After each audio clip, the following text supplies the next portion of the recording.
everyone, old school Pokemon here, back again with the PokeFlipz podcast, episode number 51, joined by my usual co-host, Dan, Catch 'em All Collectibles, and tonight we have a very special guest joining us, Pokemon Steven, all the way from Australia. How are you guys doing tonight? Doing great. How are you? Yep. I'm here. I'm upside down. Yeah, from the future. Upside down, I like it. Yeah, From the future. good thing we're using OBS because I had to take his camera and just rotate it 180 degrees so he's not upside down all stream. Coming to you late night here, PokeFlipz. Great to have you on, Steven. I've got all of his socials and his website. Check that out, linked in the description. We're going to do what we normally do here. We've got a little bit of a backlog, I think 5 questions from last episode. So we're going to start with those, and then we'll just hang out with chat. So feel free to leave your questions in chat. And we intend to be here for about 3 hours tonight. We all have, Nick and I have busy days prepping for Orlando tomorrow. And Steven needs to hit the post office before the day ends too. So we'll plan on going for 3 hours tonight. Let me get the first question popped up. I'm going to move you over to the side to make room for these lengthy questions we had come through. He's booting you over. Yeah. So Chat BN says, as a shop owner, do you get discounts every now and then to list on eBay? As a private seller, I always got 70% off at least once a month. Shout out Steven for helping me middle some cards from Australia. Love my PSA 10 Doug Trio and Ampharos from Expedition. So me personally, I don't get any kind of promotional things aside from like the base ones that I think everyone gets as a store. You get like 1,000 or 10,000 free listings in our category, which is just crazy. So I never pay a listing fee unless I schedule one. I think the big reason that I don't, that Nick doesn't, that Steve probably doesn't either, is we list all the time and they know we're going to list either way. The reason that they give it to non-store customers, just regular accounts, is because you're not listing as much, so they want to draw you in, right? They want to entice you in. It's just like the sports book apps that became legal in a lot of states in the US recently.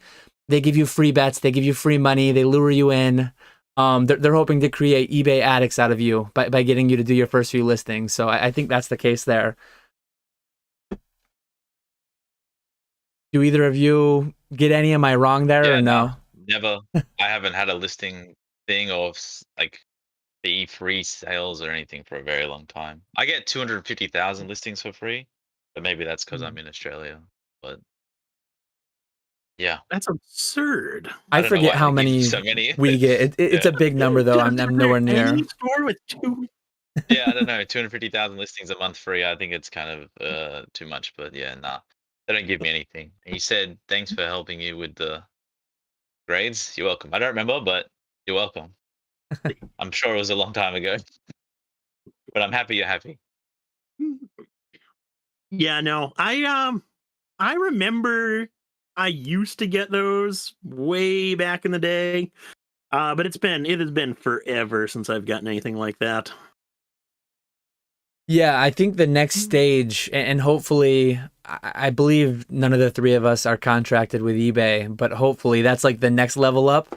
We wouldn't get discounts like randomly like that, but there are discounts that exist. If you're valuable enough to eBay, they will actually give you discounted fees in general. Things that you're not really allowed specifically to talk about if and when you get there, but they exist. Hopefully, one day. Yeah, one day. That's the goal. Big, hopefully short to medium term goal, but maybe very long term goal. Who knows? Nathan Tobias says, question for Dan. Have you looked at the seal for the Precious Collection box? It's like a resealable bag. I opened mine and sent the promo to PSA. Centering looks off, so I'm thinking a 9. I don't know. I do have one. It's like right here off screen. I'll probably drop it on the desk if I try to wiggle it down right now. But I did notice the outer bag is like, it's like taped shut. I think it's just like a fairly loose bag, like taped shut. I assumed there was something on the inside, but maybe there's not. I'm honestly not even entirely sure. Have either of you opened one of those? I've not watched a video of them being opened. You mean the new Japanese promo with the Pikachu in Yeah, the box with the binder and everything? Yeah, no, I haven't opened any of those. I didn't buy one of those. I'm with you. I've never even seen one in person. Drop the ball on that one. I'll end up, if I try taking it down, I'll end up knocking down my light strip too, so I don't want to do that. But no, I only bought one. I actually did a video on my channel. It was a good video to do because it was like, this is how you create a Tenso account. This is how you buy through Japan. And I was like, this is not advice to buy this specific product, but I should have said this is advice to buy this specific product because it panned out well for anyone that bought it for retail. That's generally what happens with all that, obscure, exclusive Japanese stuff. Yeah. We've got a question here from a fellow Australian who I believe... No, maybe I haven't seen him in chat yet. We'll see if he pops in later in chat. Hi, Steve. Big fan. Few financial questions, so feel free to answer however you want. Mainly to Steve, not sure if relevant in US. Any tips on maximizing the offset of GST that is owed on gross sales? How do you go about pricing this into your eBay listing? Just a blanket 10% in each sale to store away? Or do you try to store a big chunk on higher value sales? And this is in the tax advice territory. Feel free to not answer or not answer too deeply. It's different for everyone. It's hard. It's not a question I can answer for you because it's different for everyone. But just add it into your sales. It's probably like a consult your CPA type question. Talk to an accountant, talk to your bookkeeper if you have one. So all my people, they do that stuff. I just worry about buying and selling cards. Unfortunately, that's often the answer. It's the answer. You guys have CPAs in Australia? Or is it just kangaroos in Texas? Oh, okay. That's pretty funny. Keep that same energy, Nick, when we meet up. That's a very original joke, I think. That's a good one. Almost as original as the one kicking off the stream, flipping the camera upside down. I think Kai had a couple. Let's see what Kai's next one was. For all three of us, and Nick, if you want to start, just so I don't hog them all first, you obviously do this full time and presumably take out a salary, but is your goal basically to spend almost everything you bring in, basically making your taxable income close to zero? Is your plan just to one day in the distant future start becoming a net seller and dealing with paying the tax then? Any other tips on getting taxable income down besides just buying more and more collections? Financial advice only, please. I paid for 99-cent membership. Just, Kai, you paid that on my channel. That doesn't translate over. It's not like a one-to-one. That membership doesn't translate. So I'm going to give you the free version over here. What do you think, Nick? The non-paid version. Yeah. For me, when I first started out and when I was first paying taxes on the business, it would be just that. I would try and keep those numbers as close to zero as possible. Obviously, back then it was something that I was doing for a fun side business, so being able to pay the least amount of taxes possible was nice. But now that I'm actually full-time with the business, I do like to meet certain thresholds of a profit, like a minimum profit of that I take each year. So actually having to pay taxes on your profits, really not too bad.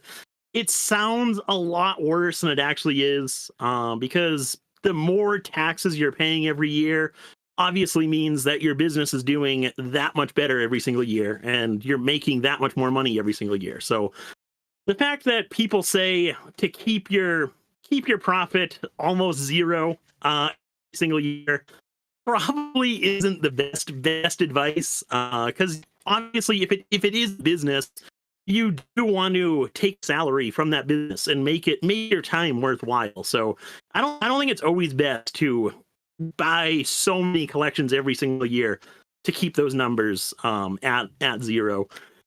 Other ways to take advantage of the tax benefits. I'm sure Dan will mention this, but 401ks, pre-tax, all that stuff, put it into a retirement fund. That's the best way to go about it. But yeah, that's kind of how I do everything. How about you guys? Yeah, I mean, it's hard. like just starting a like an eBay side business, I guess, and constantly wanting to buy more stuff, eventually we'll get to the point. But I think for most people, just I'm not going to answer any sort of like tax advice because it's not my place, but just in general, just keep trying to build the inventory, keep trying to get as much stuff as possible. Don't really focus too much on how much of the bag you can walk away with, because having more cards is better than having less cards, in my opinion. I Oh yeah. like it. Yeah. One more thing from Go ahead. Oh, go ahead, Dan. No, you. Well, I was just gonna say, Bot Life had a good comment. If you're turning a profit of $0 every year, you're gonna draw unwanted attention. That is definitely true. Another thing though is, in order to actually have a business, you need to make a profit. I forget what it exactly 3 out of 5, is, but it's like, I believe. Yeah. Okay. Yeah, so three out of 5 years, you need to show an actual profit. If you're not showing a profit, you lose all of the advantages of actually having a business. It turns from a business to just a hobby. Yeah, and then I don't know exactly what happens, but you lose the ability to write off a lot of things on your Schedule C. Not tax advice, verify this with an actual accountant, but something like that exists. Yeah, I've never really done the whole... And I commented on this some in my tax advice video because I actually did a video called Tax Advice. I've never done the whole spend to zero thing. I file on a modified cash basis where I maintain an inventory. I use the starting and ending inventory to calculate my cost of goods sold. I can't just like spend, if I make $100,000 in a year, I can't just spend $100,000 on December 31st and then owe no taxes. I think there's a lot of TikToks out there. There's a lot of YouTube shorts out there that say that that's how it works. Theoretically, if you're doing cash only with no inventory, very not at all exactly like that, but more along those lines. But yeah, I'm not doing it that way. I forget if I shared this little anecdote before in a Discord voice chat or on YouTube, but I know so many businesses where they're like landscapers or they're carpenter or whatever they are, some like mom and pop pizza shop. And I know so many people that are so afraid of taxes that they do spend to zero every year. They make it look like they make no money. And then the year that like COVID hits, obviously COVID was a boon to our business somehow. But a lot of businesses get wiped out because they don't like save money for a rainy day. And I take some out as I go now that I'm doing this full time. And I leave myself a lot of runway. Things could get really dark and bad for a long time, and I would be fine. I would be paying all my bills. I would be being able to eat and leave the lights on. But I know so many, like I said, landscapers. Every other year, they're buying a brand new work truck. They're buying brand new lawnmowers 3 times more frequently than they need to. It's like spending $100K every year on equipment that isn't bad just so you can not pay $30K in taxes. Like, you're spending $100K to not pay $30K. Like, what are you doing? That's a very common thing, I think, in small businesses all around the world. Really bad in the US, I think. But yeah, that hopefully that worked for you. Maybe I did get into the 99-cent membership answer there.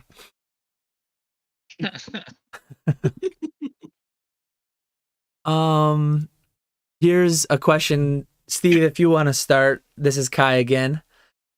I notice you often run auction blocks. Is this typically to move dead stock, sell duplicates, or is it preparation for a big buy?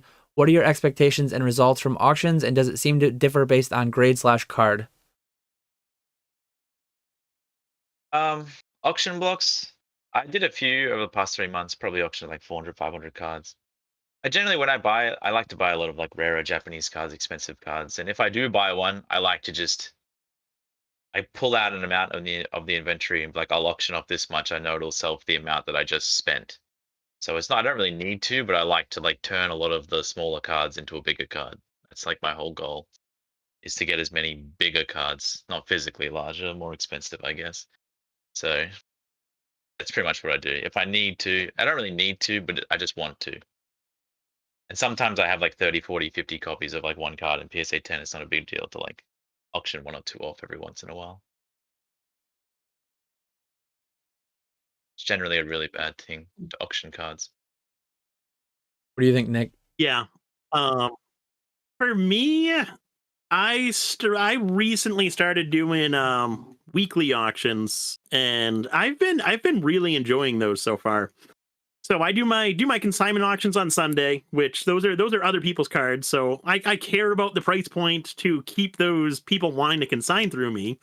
But that stuff's really I'm making a set percentage no matter what it sells for. So that's nice. Plus, you do get the added benefit of people buying an auction and then buying something else from my eBay store. So you get those additional sales that way. But then the auctions that I'm doing during the week are mostly my own cards. And for me, it's cards that I don't want to list as buy it nows on eBay. So, for example, any WotC Hollow that's like excellent to played condition, I don't like listing those cards buy it now.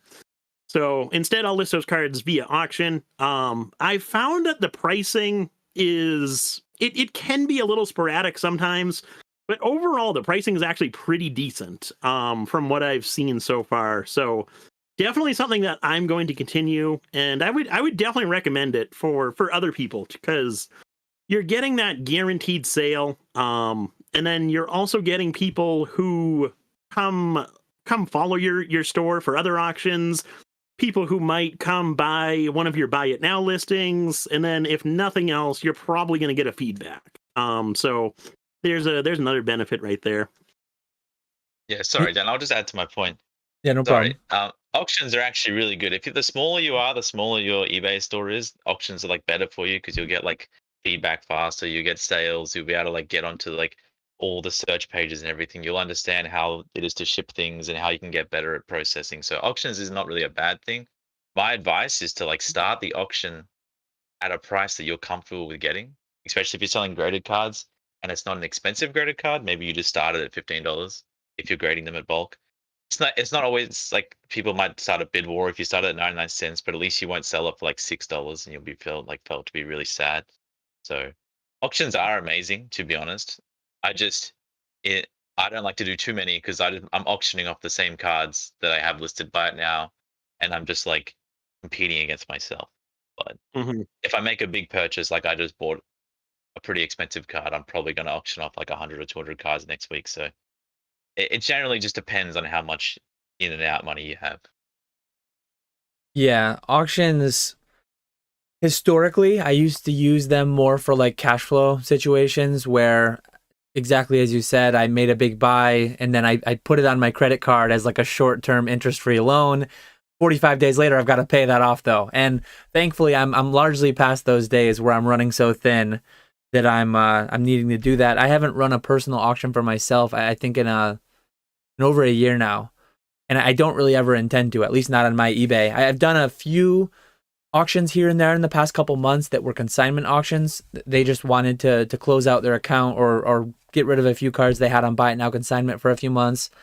But yeah, I just generally prefer buy it nows. I'd rather have a few thousand buy it nows and just be shipping 30 to 50 of them a day, however it works out, however it balances. And maybe there'll be a day that I go back to it. If a 2020, people are always asking when's the next boom coming.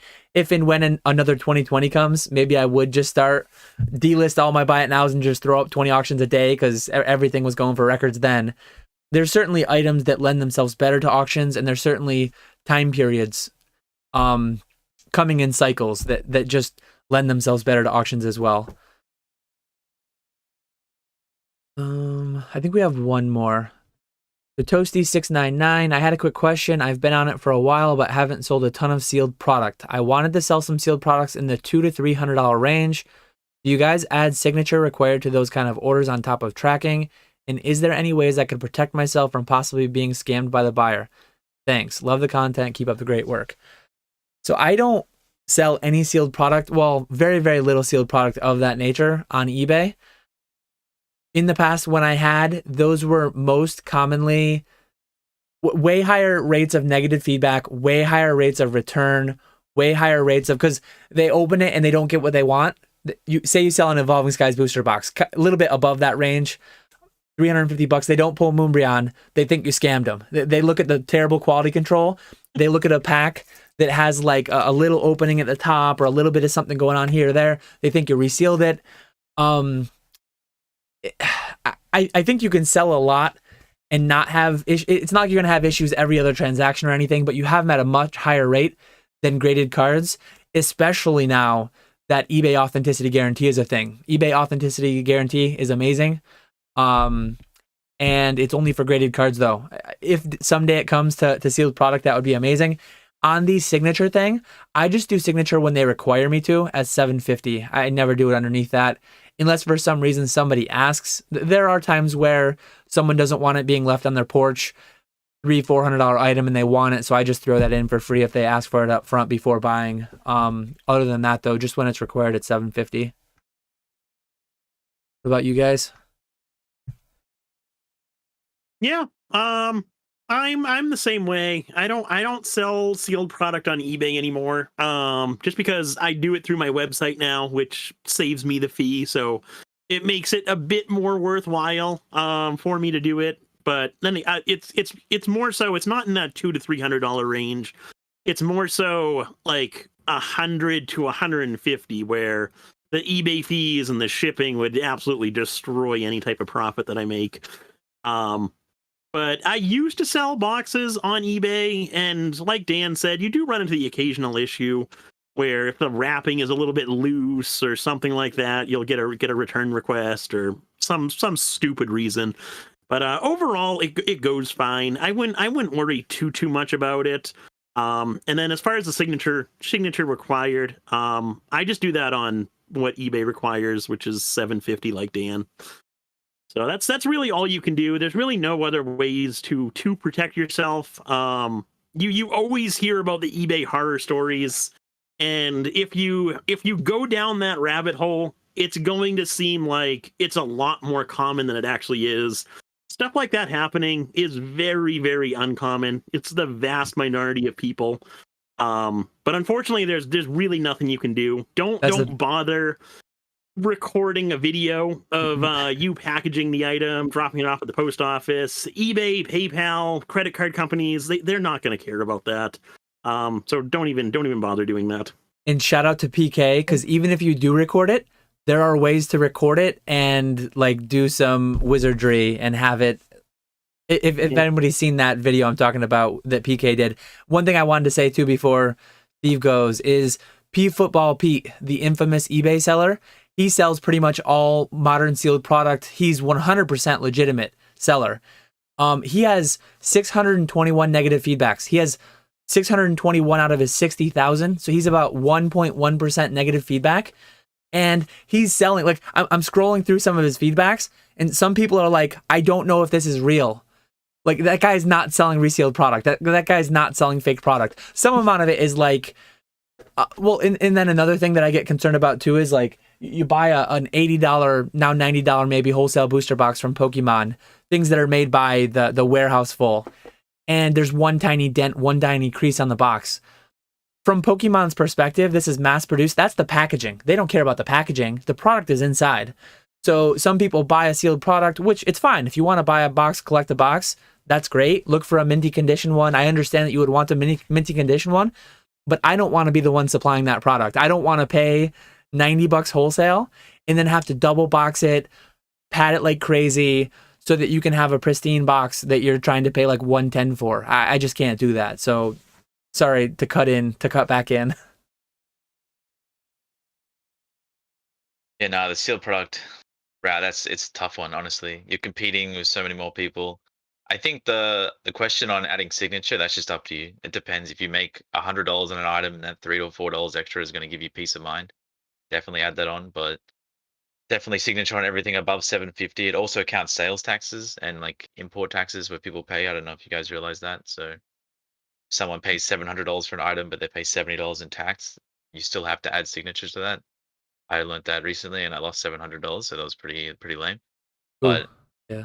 Other than that, sealed products just, yeah, I think you can feel pretty comfortable selling it. Just remember that 1% sounds about right for things that go wrong, and you might never come into that, but maybe you sell 5 products and all of them go wrong. So yeah, sealed products is tough. I've only ever had those issues selling sealed products on eBay, and I just stopped selling them a long time ago because of that. I mainly do them only in person or like to people I know, or just anyone that I know their reputation as well as mine, not just random zero feedback people that are just going to say this box is resealed and there's nothing you can do. Yeah, and I know every time I mention it, I know it's not like a satisfactory answer because it's a closed program now, but Troll&Toad EVO is where I sell 99% of my sealed product. And then the other portion of sealed product that I have is like vintage packs that I bring to conventions, cash transactions in person, no chargebacks, no returns, no issues. They open it in front of me. If it's not a holo, they get their money back. Like it's just cash, handshake, deal done, over with, no issues. Ultra modern sealed, yeah, like P Football Pete, he's selling hundreds of thousands of items a year. He's paying well over 10% less on the boxes. He's probably paying half the eBay fees, if not less. So it's very, very hard to compete with. And then just on top of the fact that people are going to be really specific from time to time about like the condition, which doesn't just come down to your packaging. It comes down to your sourcing from your distributor. I mean, some of the conditions that I get these things from wholesale distribution are pretty crazy.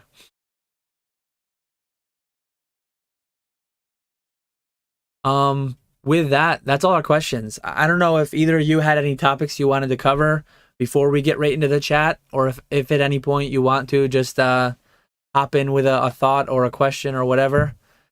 Other than that, I'll go to the chat. I'll ask, what's everyone's favorite Pokemon Snap card? The 10 card set, the promos. Does Nick disagree with me that coughing is the best one? But it's fine. Coughing is definitely the worst one. He is cool. He literally goes coughing. How can you beat that? It's literally the best. Like, what do you mean? I mean, Charmander has a snap card, so it's pretty much open and shut. That one's expensive. How can it be the best? Very expensive, yeah. The market has spoken. Yeah. Yeah, I would have to agree with Dan. I like Charmander the best. Nice. Hate to not give my boy Squirtle any love, but Charmander's the best one. It is a solid one. How about yours? Yours the big farting gas. My favorite? Yeah, I mean, yeah, coughing's pretty cool. Bulbasaur, Charmander, Squirtle, probably better, but yeah. Just put your money where you want it, I guess. Definitely not Chansey. Chansey sucks. You better hope Chansey doesn't watch this. Yeah, I hope he's not in here. Oh boy, he is. I just saw him. There's so many memes in this live chat that I don't know how I'm gonna find any real questions. There's a lot of kangaroos. There's a lot of reckoning. Just ask them. Do you reckon? Every question, best of my ability. Do I reckon? I don't know what that means. Yeah. Let me try to find the first. So here's one that's kind of a meme question, but I think there's actually a reasonable way to answer it too. Question for Steve: how low does the exchange rate have to go before you jump? Said another way in plain English, like in what ways does the exchange rate of the Australian dollar to the US dollar affect your business, or even the Australian dollar to the yen, right? Because you do primarily Japanese. Is it a big consideration? It's not really. I mean, things go up, they go down. It's just how it is. You just calculate the price every time you buy something. The worst thing is the grading fees from PSA. It works in my favor sometimes. Yeah, I submit, and then 3 months later, it's cheaper than it should have been. And then sometimes I submit, and it's more expensive. And I spend around I don't know, 200 grand a month. I don't really think about it too much. I just buy stuff. I don't really hold much currency in anything other than Australian. So yeah, I just do what needs to be done. Kind of related, kind of unrelated, but I remember years ago, early days of E4, which we were all there. A lot of people would get themselves hung up on fees, shipping, things like that. It's like at the end of the day, price to your door is all that matters. So currency fluctuations, shipping, taxes, fees, whatever you're paying, it doesn't matter. if product X costs Y amount of dollars, that's all that matters. Where it goes, like just buy it or don't buy it, right? And that's the same thing for currency exchange rates. That was always a big thing, though. Do you remember that years ago? Oh man, I'd rather have free shipping. Why is this guy charging me $5 when I know shipping only costs $3? People sweating like that doesn't matter. Factor it into your bid, factor it into your buy, or just don't buy it. That's all you can do. Bot Life. Exactly. Yep. Bot Life saying, English question for Pokemon Steven. English is far superior. Why do you deal with so much Japanese? I guess we have your website linked. If you just want to talk about, we didn't really completely forgot the whole introduce yourself thing. Drop the ball on that. So if you want to talk about your website, talk about what you sell, what you do business in, I guess we can use this to English is far superior. Well, I did English for the first like 5 years. I was buying and selling. I pretty much sold almost every English card that wasn't really rare or expensive. And then I got into Japanese around 2019. And then I really started just to enjoy it. And then it was more cumbersome to try and find English cards because I would have to compete against people in the US. Whereas Japanese cards, I just buy them from Japan and it just feels a little bit easier. And then I just liked it more and more and more. And I don't think one is better than the other. I think on average, almost every like Japanese card is like more expensive than its English counterpart. So maybe that means it's better. But yeah, I don't know. Japanese, I just love the Japanese cards. I always try to tell people, if you want to sell, try and sell the things that you like, so you can become like an expert in it. I don't deal with any English cards anymore. I'm not an expert in English cards anymore. I don't know nothing about any English cards. I only know about Japanese, so I just try to do what I'm an expert in. I think there's so many Japanese cards. You've got one nice English Pikachu that you bought not too long ago, right? Oh yeah, I bought the world's full art trainer. Yeah. That was actually a bad deal. Now I think about it, I traded a really rare Japanese card for a crappy English Pikachu. So oof, shots fired, man. Come on. But I do love that card. It is really nice. That's probably the only English card that I have at the moment, to be honest. English exclusive art. The only English card you have? like that's not for sale, I guess. Honestly, okay. I couldn't even imagine there's more than 20 English cards I have graded. I just sold all of them. Yeah, now they're all gone, Nick. We don't do that anymore. All gone, buddy. Timing wise, I actually pivoted into Japanese, not as heavily as you did, obviously, because primarily what I do is still English. But about 2019 is when I had wrapped up most of my English goals. And I remember after Worlds and during Worlds, I put out like a buy thread, grand parties. Like you and I, for a while, were buying a lot of the same cards, and you just went like way deeper and way higher up too. You went deeper and wider, and you're buying basically all the cards that are on my wants list. You're buying like and selling monthly, it seems. Mew orbs and Pika rings and victory decorations, things like that. Involved. I don't keep them all. I mean, I generally every second trophy I try to sell so I can focus on getting more. But yeah, it's a lot of luck is involved the past 2 years. I don't think it's anything to do with skill. It's all mainly luck. But what is it? Yeah, luck. That is a big portion of it. Just being in the right place at the right time.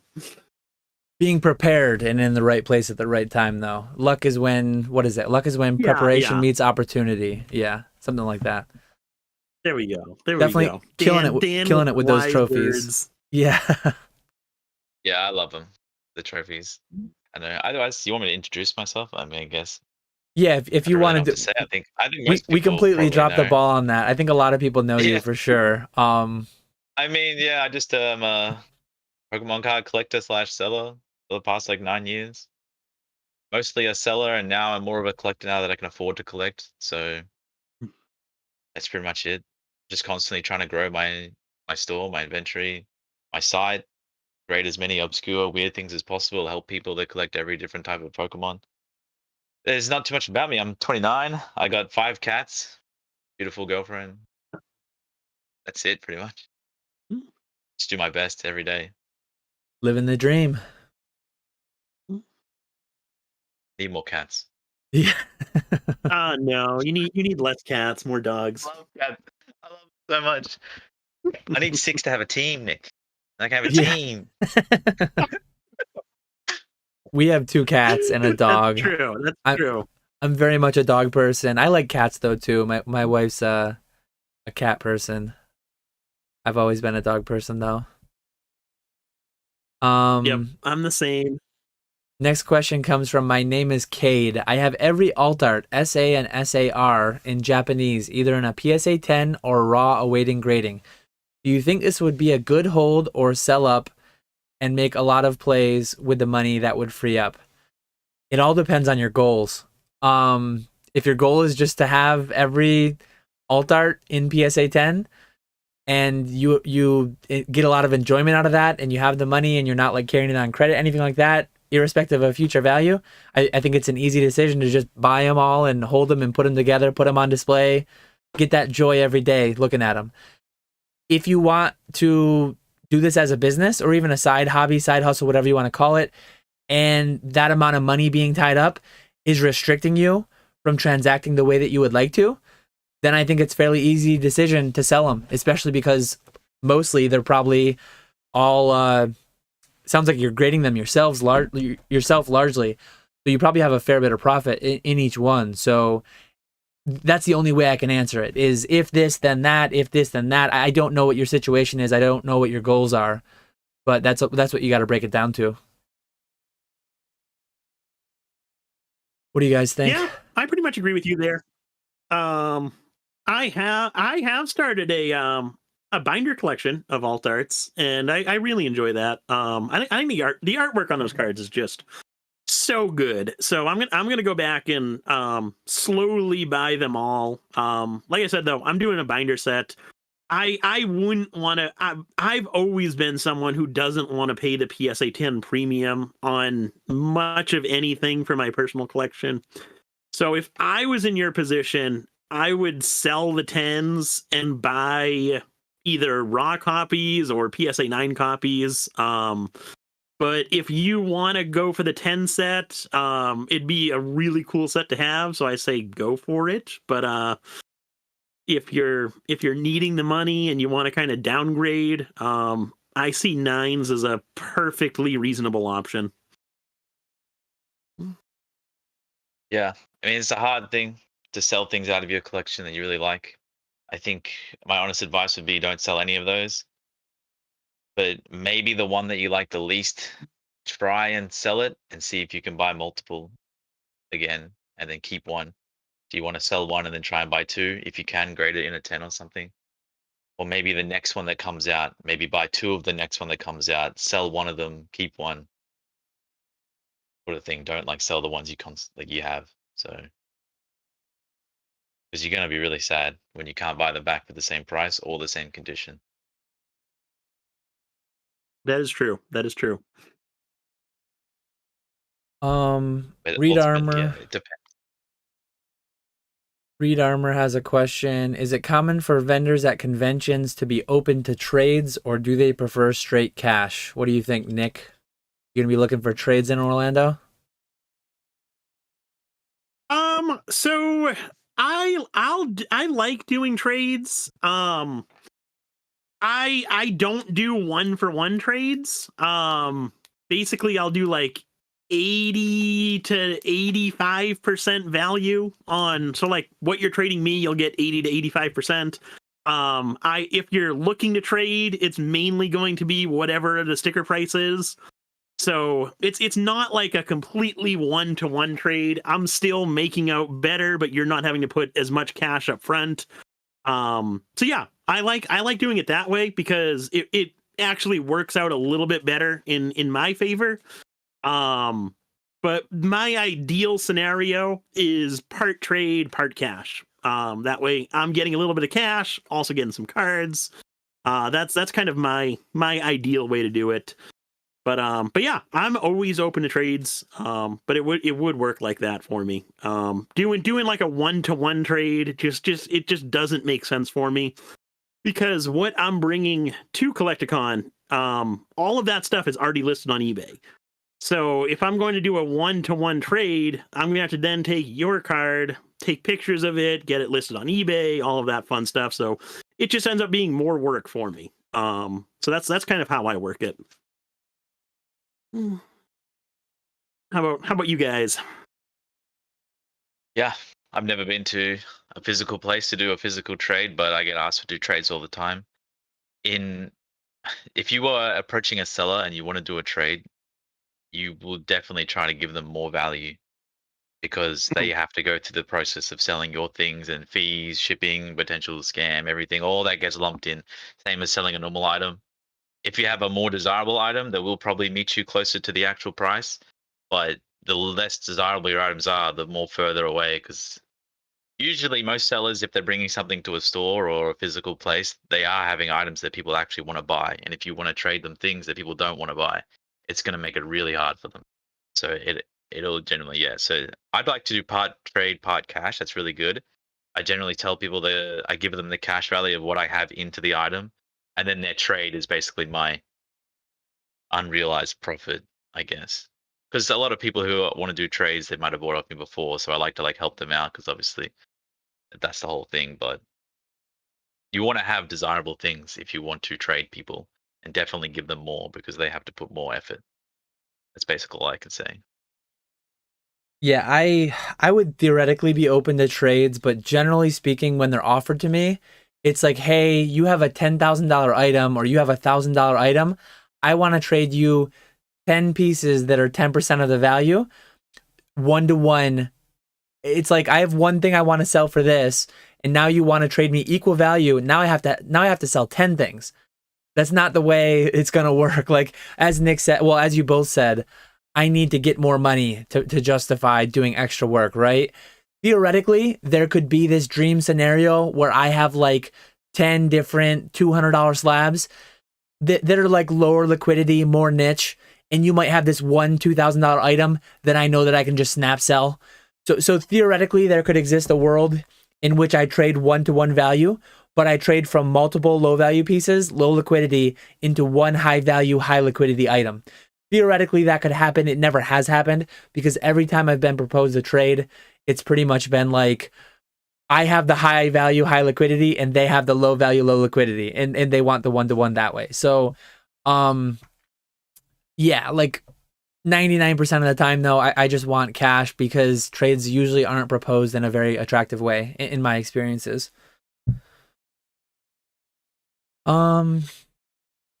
Brad G Card says, do you think that 12K Black Label Moonbreon was shilled? And you heard it here first. Pokemon Steven says he bought it. So confirmation, not shilled. Oh, man. Chavals is waiting for it to go to 20K before buying one because then, then the price is confirmed, right? Once it like 10x's, then you know that the floor is set. I think once an item 10x's, the floor gets set right there permanently. I think that's what 2020 taught us. Definitely. You don't want to buy on the low. You want to buy when it's going up. High. I think that's the lesson we were supposed to take from 2020. What did you guys think of that sale? I think Dan's gone. I don't think anything about it. I have no idea if it's real, and I don't really care much. It's great, I guess, if it's real. I'm gonna start grading with Beckett probably, to some extent. I actually did for some non-Pokemon recently, and it wasn't that bad. Yeah, happy for the market, honestly, if it's real. Yeah, I mean, at the end of the day, 12,000 sounds like a lot, but you just go on TerraPeak and you just look, in 31 days is like 15 million across every eBay. It's literally nothing. It's just, it could have been paid for. There's people with more money that buy less. Who really knows? I think it's not worth it, but it doesn't really matter what we think. It's just how it is. I couldn't believe that it was actually paid, and if someone had a gun to my head and said I had to pay 12,000 for the Moonbreon or that first sale of the Hidden Fates Charizard, I would take the Moonbreon all day, every day.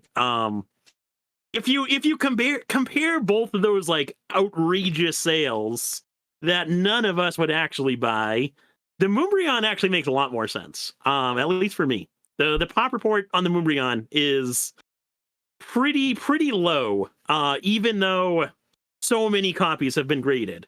It's not exploding like the Charizard is.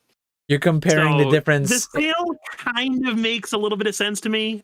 People are absolutely obsessed with Moonbreon Evolving Skies. Modern in general is just absolutely on fire right now. So I can 100% believe someone paid $12K for that card. You're comparing the relative absurdity between like 5th and 6th standard deviation level of absurdity. I think it's all kind of crazy, but like I sell cards every day that feel crazy to me. It is what it is. Like, yeah, if it's real, okay. The next one could go for 6, the next one could go for 16. It's a data point, right? It doesn't mean they're all worth that now. I don't know how many there are, but I fairly recently did a I looked into what the black label rate was. I forget what it was on that card, but certain cards like Scarlet Violet 1, the PSA 10 rate on that is 90%. The black label rate is like 25% on Scarlet Violet 1 promo. I think the Moonbreon was like 6% black labels, but I'm not positive on that. They're going up, the black label rates. It feels like I've seen so many more past month, 2-3 months. And is that grading That I've, like, easier, or never is seen that like before. higher quality? Like, Yeah, I think SV1 because- was probably like bulletproof. That was pretty high quality production, right? Unfortunately, there's no Yeah, I've like gone through a few, Pokemetrics. I don't think there's any Pokemetrics equivalent site for BGS, so it would be harder to look at all the data. But yeah, I've heard from a lot of people that it seems the black label rates are definitely going very up. successful company, BGS. They have a great website. It works Yeah. perfectly. They put a lot of money into Have fun research and checking those development. have fun checking those pop reports. They should sell some own black labels and pump up the website a little bit, make it usable. Oh man. um,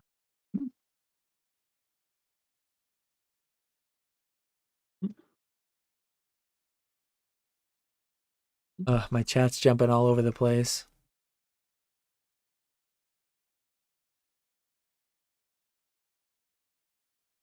You're slacking, Dan. I know. Supposed to have the next question ready for us. Time is money. You got to fill this void. Okay. Oh. Yeah, I mean, black labels are just crazy in general. I mean, I can't understand it, but I'm not the market for that. I think BGS has like a huge like cult following in like, are they from Texas? Is it like Texas? Yeah. Right? Yep. Yeah, I think like I've always known them to be kind of like, I guess, culty like. I guess that's the only thing. Like BGS is the best, the number one, whatever. You can just actually collect all the companies. You just buy the card condition inside the thing. Do I think it's worth paying No such thing. $12,000 for a card that sells for 1 or 2,000 in a PSA 10 or 500 raw? Probably not. But there are people that buy a house for 50 million, and the same house in another location is 5 million. I don't really know. It's all up to the people's money how they want to spend it. But yeah, I think my advice is just try to grade the black labels and sell them. Try not to buy the black labels. Yeah. I think that would be my advice. I have a hard time seeing that But yeah. investment standing up over a 20-year time frame and giving any kind of a reasonable return relative to other Pokemon cards or traditional investments, anything like that. But CGC Perfect 10 Shadowless Squirtles, those are going straight to the moon. Yeah. Keep that context when you listen to Nick's commentary. Yeah. Look at the eBay store. Brad G. Card says, question... Oh, sorry. Go ahead if you had something else on that. I'll say it later. If it's that's fine. That's fine. Question for Dan: are you allowed to sell through Troll&Toad EVO because it's a good old boys type system and you're one of the evil guys at the top? Yeah, he is. Being an early adopter, getting in early. I mean, obviously it's kind of a meme question, but I was in early and I was valuable to them. Kind of going back to the whole eBay thing. People who are contracted with eBay prove themselves valuable to eBay. eBay doesn't cut fees for someone to like give them a discount so that they pay less eBay fees overall. eBay gives discounts to people so that they can scale their businesses further, in the end paying eBay more ultimately. Like, I don't know the numbers behind it, but I would be surprised if ZNG Emporium, under the new contracted rates in 2023, And again, this is not something he said publicly, but if you go by his 13.9% consignment rate, you can tell something happened. But I would be surprised if that lower fee doesn't allow him to pay eBay more in 2023, paying a lower percentage, paying a lower fee overall, but they're going to be paying more. And I'm sure the same goes for Football Pete. He's paying a lower percent fee on every item he sells, but he's paying a way higher eBay bill than he was prior. So yeah, getting in early and making yourself valuable can definitely do good things. I see you guys both typing in the chat. I'm trying to keep up with it as I answer. Let me see. Here's a question for Steven from Pokemon DNA. Do you primarily sell overseas, or you do the majority of your business in Australia? The early days, I think when my sales were cards that were like $1 to $10, $15, it was like mostly Australia, but now it's getting up there. Pokemon collecting is a global thing. Japanese collecting is a global thing. I sell cards to people everywhere. I probably do around 15 international shipments today and probably 10 to 15 Australian shipments. So I'd say it's around 60-40 Australia international. It's just, it's a global thing. It's not a US thing. It's not an Australian thing. You'd be very surprised where people buy cards from. I think I actually shipped something to someone in, where was it? It was in the middle of the ocean. It was like, I was like, how does this place even exist? I was like, what? It was like Cook Islands or something. Let me look it up. Cook Islands? It's not like off the coast of Australia, but yeah, it's like Cook Islands. If you just go into Google, type in Cook Islands, and then there is a Pokemon collector there. If you zoom out like one scroll wheel, you can't even see the place anymore. So you'd be very surprised. I sell all over the world. You guys don't have anything like GSP or that new eBay international shipping, right? I wish we had GSP. They have GSP in the UK. Hopefully one day they can have GSP here, but it just makes it better for like sellers, buyers, everyone.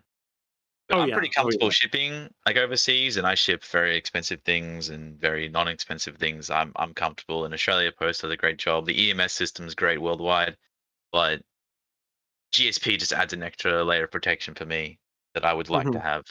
But I think maybe 1 in like 300 packages overseas, something happens with it. So it's not that, as long as you do the label correctly, the address correctly. If you're worried about the address, you just look it up online, just double check. Maybe it's not like an empty block of land or something, or any other thing. Ask the buyer, hey, can you just double check your address? Can you send it to me again? I'm not too sure. Make sure they give you an email address. Make sure they give you a phone number. All this other stuff, so you can add it to the things, because those things are very important. A lot of countries, but yeah. Answer the question. It's like 60-40, Australia overseas. I recently had an inbound shipment from what country was it? I forget what country it was, but I had an inbound international shipment, and somehow the label got torn off. So they opened it up. Thankfully, it had my details inside, but I got an email from a FedEx agent that was basically like, I'm in the claims and loss department. We found a package with no labeling. I opened it up. It had Pokemon cards inside it, and it had your name, your name and your address and your email address. So always enclose some form of contact if you're shipping something high value. Definitely. It's very important. Add an extra, like if you print the label, you can put a sticker on the side of it with their address and the thing inside. I'm sending a lot to China recently, I just put the Chinese translated address on the side of a package if it's expensive. All these things are very important just to help smooth things through. And I know that shipping. Back when we had Squeaks on, we talked about the whole, like, we don't use packing slips. You guys didn't use packing slips, and now I don't for domestic, for lower value.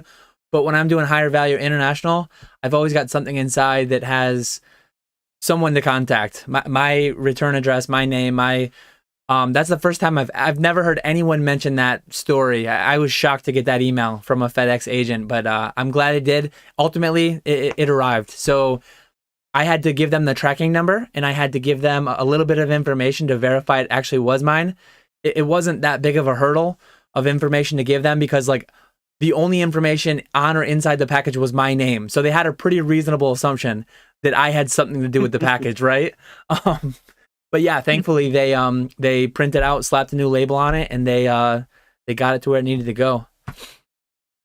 What about you, Nick? I guess this was asked towards Steven, but I'm probably 80% domestic, 20% international, if I had to guess, by quantity, by count.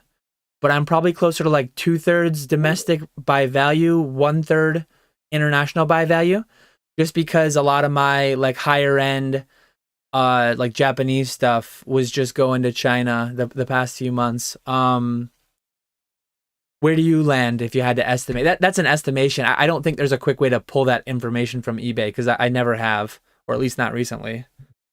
PayPal you can, and on Shopify you can, but not on eBay. I didn't think so. Yeah. It's got to be over 90% domestic for me. I don't pay super close attention, so maybe I'm missing some of them, but yeah, maybe one a day is going to the GSP facility. It's not too many. The vast majority of my stuff is just domestic, which makes sense for like low end singles.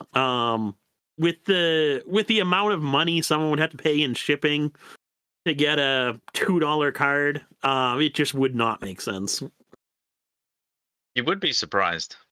The amount of people. Just I have a single store as well, and you would be very surprised. People pay $22 shipping for a $1 item. I was It's just gonna say actually I see that yeah. not super frequently, but it happens.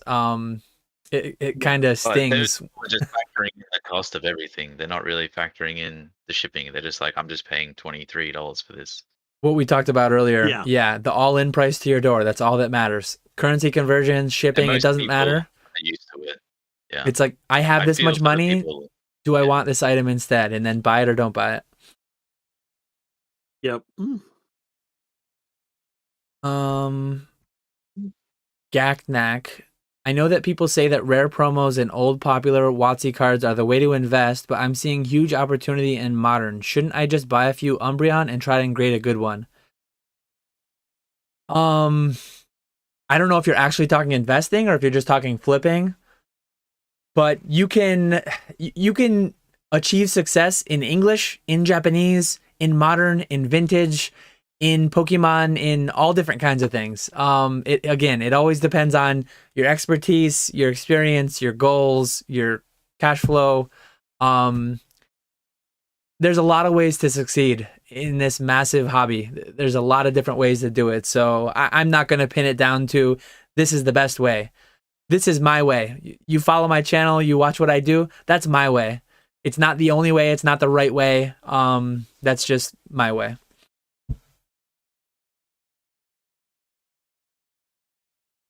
What do you guys think? There's plenty of opportunity within Pokemon. I will say, like, I tried doing the whole buying alt arts on eBay, grading them. It's basically now you're breaking even on 9s, profiting on 10s. So you do have to be really careful about centering because PSA has gotten pretty strict about giving out 10s, even if the centering is a little bit off. So you do have to be careful about that, but it's definitely doable. It takes a lot of time, and you have to be searching through a lot of eBay listings. So for someone like me who doesn't have much free time, it was a cool experiment to try. I would never do it again, just because you're looking through like 30, 40, 50 listings, and you might find one card to buy. And then I had it was like 60% would get 10s, 40% would get 9s. So it's taking a ton of time. But if you're someone who has a lot of time on their side, something like that is a really good strategy. Buying those raw singles on eBay, Facebook, grading them, flipping them, stuff like that. So it all depends on your situation. Yeah.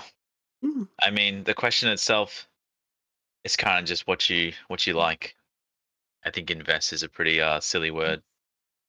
Generally, you should just try and focus on what you like.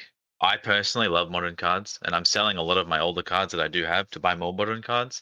But that's not correct. A lot of people will tell me that don't buy older cards. You shouldn't buy, buy older cards, don't buy modern cards. There's so many of them, but I don't really care what people think. I know what I like. I know what's good. Get whatever you want.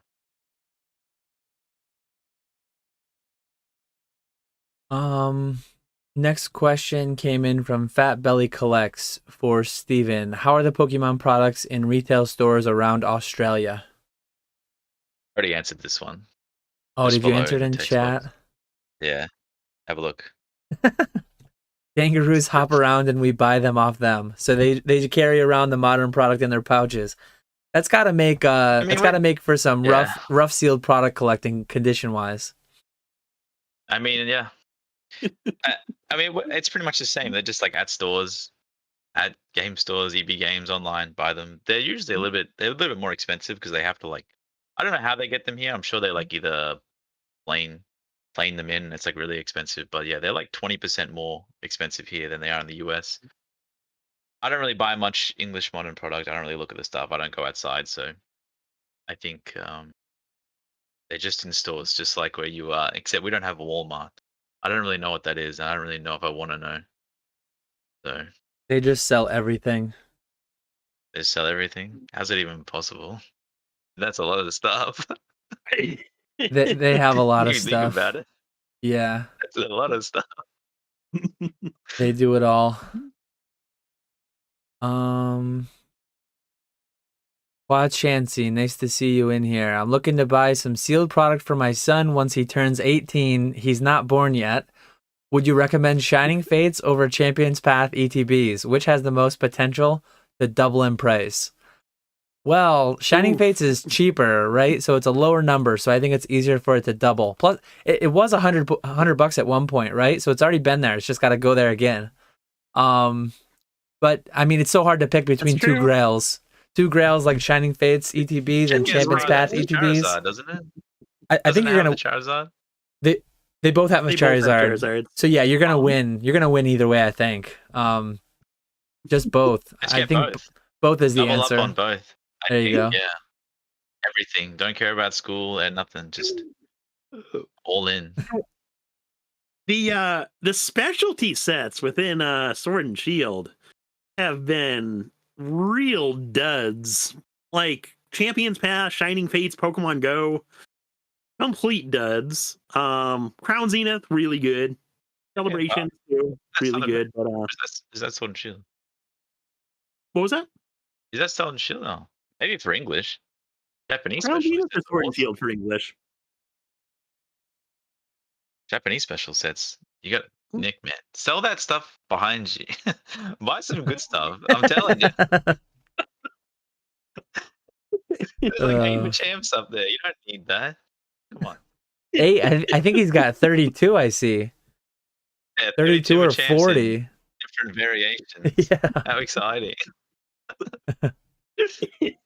Or wait, no, no. There's only one 2-player starter, right? But you must have like I think there's 5 variants of that, right? No, there's 3. One there, one there, one there. Oh, yeah.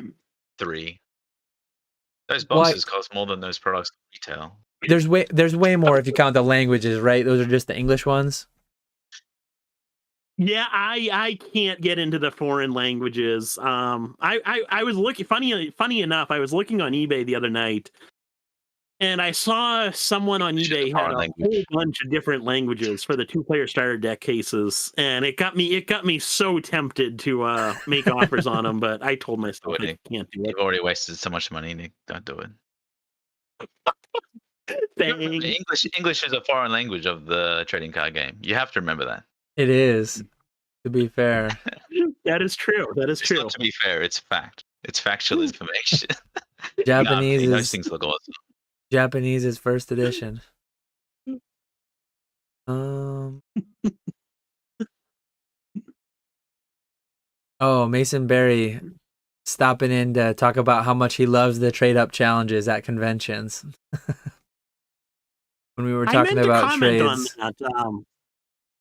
I forgot to, but yeah, the very first time someone came up to me doing the trade-up challenge, I thought it was cool. I helped him out a little bit. I forget exactly what it was, but since then, every single Collecticon, there's multiple people that come up to you, and they'll have like a basic energy, a coin. I seem to always be the first one that they go to, and it's just absolute garbage stuff that they have. And It's because you're in the park. Now I'm not a fan of those. You're in the anymore. park and you fed a seagull. You're in a park and then you fed a seagull a slice of bread and you got a whole loaf sitting there. So the whole flock comes in. Next thing you know, yeah, you. That was funny though. I will say that kid in Orlando who he traded off you like 5 times. that kid must have taken $200 off you. Oh man. Oh boy. Come on, Nick. You're killing us. Yeah. Nick reinforcing the behavior. That's what it is. Pokemon Classics wants to know how excited you are for the Ying Yang twins in Orlando. Super excited for them. I cannot wait. No, I'm not excited for it. But I'm glad they're switching it up from Vanilla Ice. That'll be a nice change. Personally, I wish they would just go back to or I wish they would start just doing Jason Page. I think that's a good one. The Pokemon theme song gets everyone hyped up for the show, and then after that, it's just nothing. We've talked about it before, but if they do it the same as every other Collecticon, they'll come on around 2:00 and do their half-hour performance.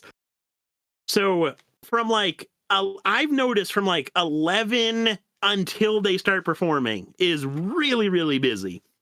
Once they come on and start performing, the show just completely dies out. Everyone goes to the stage or leaves. And then after the show, that afternoon really slows down. Because I think a lot of people do leave for the day at that point. So as a business, it's really not good. Plus, and it's impossible to talk to anyone who's at your table during the show because you can't hear a word they're saying. You end up just screaming at each other, and you still can't hear a word either of you are saying. It's a terrible idea. I just don't get it. Who would have thought super loud live music at a convention filled with introverts is a good idea? I just want to know who was like, oh, this is a great idea. Because, yeah, I mean, generally people, the collectors that I've met, like a little bit of peace and quiet. They don't like to scream at the top of their lungs, most of them. So, and all I want to know is, how am I supposed to get this Grail signed and sell it? I mean, I'm stuck with this one now. It's worthless now. Yeah, well, he's not performing anymore. Yin Yang twins. There's really no one else? Like, no one current they can get? I don't know. I think they like doing those early 2000s people. Yeah, tap into that nostalgia. Really yeah. Cheap. Yeah. And it's the nostalgia, not the cost.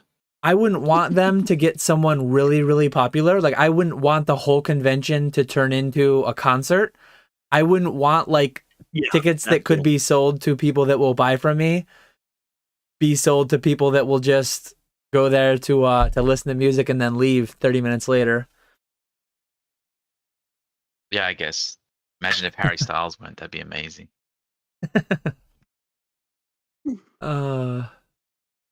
Thrifty wants to know what the card show scene is like in Australia. Do you have many card shows around you? I don't know if you want to say or not. Actually. I forget where you are, or maybe I never knew where you were.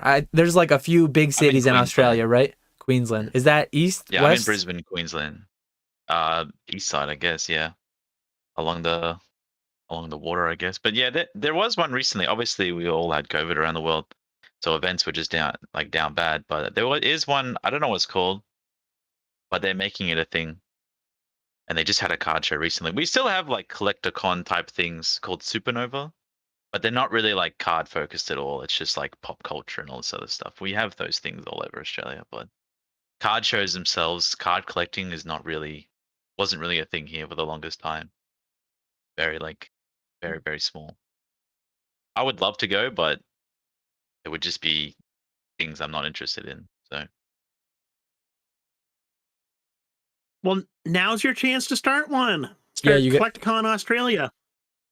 You got to be the one to put it together. I really hate when I have to put pants on. If I have to put pants on for something, it better be important. Because I'm not putting pants on unless it's something Something good's happening. So Oh man, you didn't want to fly to Orlando with Ando? I almost booked it with him, but he just said it was full. I couldn't sit next to him, unfortunately. Oh Um, man, that's a there's a bummer. few like bigger Australian YouTube people I know. Maybe we can do something in the future, but yeah, nah, no flying to America. It's pretty expensive right now, so no. Have you ever been to the Yeah, and States? that's a long flight. I've never actually traveled anywhere, to be honest. I only just got my passport last week, so around about the time where I got to the point where I could afford to travel is when everything in the world was closed down. So I guess that's just how it is. Ugh. But I'm going to Japan this year. 99% chance I'm going to Worlds, so that'll be great if anyone else is going. Nice. That'll be a fun trip. It's gonna be awesome. It's gonna be crazy though. Like the heart of Pokemon. Oh Well, yeah. Oh yeah. I can't even imagine. I don't. Maybe I'll spend like half a day trying to get into the event, but other than that, I'm not really interested in the game that much. So yeah, it's gonna be nuts. Andrew James wants to know, question for any of you guys. What's the longest you've gone without sourcing new inventory? Did you feel like you were missing out? Nick, if you want to start, because you used to have to take long stretches not sourcing inventory. Yeah. On the ship, it was different then because I really enjoyed my shipping job. I thought it was a nice little break. You would go hard on eBay 3-4 months, and then you could basically turn an off switch and not have to think about eBay or Pokemon or anything like that. So overall, that was pretty nice. Towards the end, it got really bad. With my last trip during COVID, market absolutely exploded, and I was like just itching to get off the ship, and it just did not happen. But I do get in those moods like where I haven't bought anything in a while, and my bank account is starting to look good, and I just kind of get in one of those moods where I'm just like constantly looking on eBay and Facebook for something to buy. I've gotten better with myself, but that can sometimes for me lead to bad purchases because I haven't bought anything in a while. I really want to buy a new collection. So it could lead to probably not the best decision of a purchase to make, but I've gotten better with that. I'm currently in one of those moods where I want to focus on what I have. So I've been trying to cut back on what I'm purchasing and just focusing on clearing through everything that I already have. So it really just comes down to what kind of opportunities are there out there. If there's a really good opportunity, obviously I'll take that opportunity up. But if it's not like a super good opportunity, then I'll kind of hold off on that purchase and wait for another like really good purchase instead of just a bunch of small good purchases. How about you guys? You go, Dan. Probably the longest I've gone without buying anything would be like 2 weeks, my honeymoon back in 2015. Other than that, I don't think I've gone like a week, honestly. Jesus.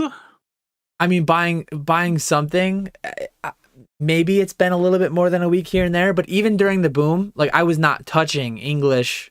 I was buying more Scream promos, I was buying more Masaki's, I was buying Burn Towers. Like I was hitting up Bai during that stretch. There's always something to buy. There's always some value, even when you're in a massive bubble.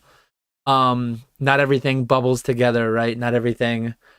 So honestly, like if I checked my records, if I checked my spreadsheets, yeah, there's probably not like a 10-day stretch since my honeymoon that I hadn't bought something on between eBay, between wholesale purchases, whatever it may be. Similar to Nick, I tell myself, I lie to myself frequently. I'm not going to buy anything until I catch up. I'm not going to buy anything until I get through 10 more totes, 10 more boxes, 10 more monster boxes. I'm just, I can't do it. A good deal comes along and I buy it. And then I add to my backlog, and this is where I'm at.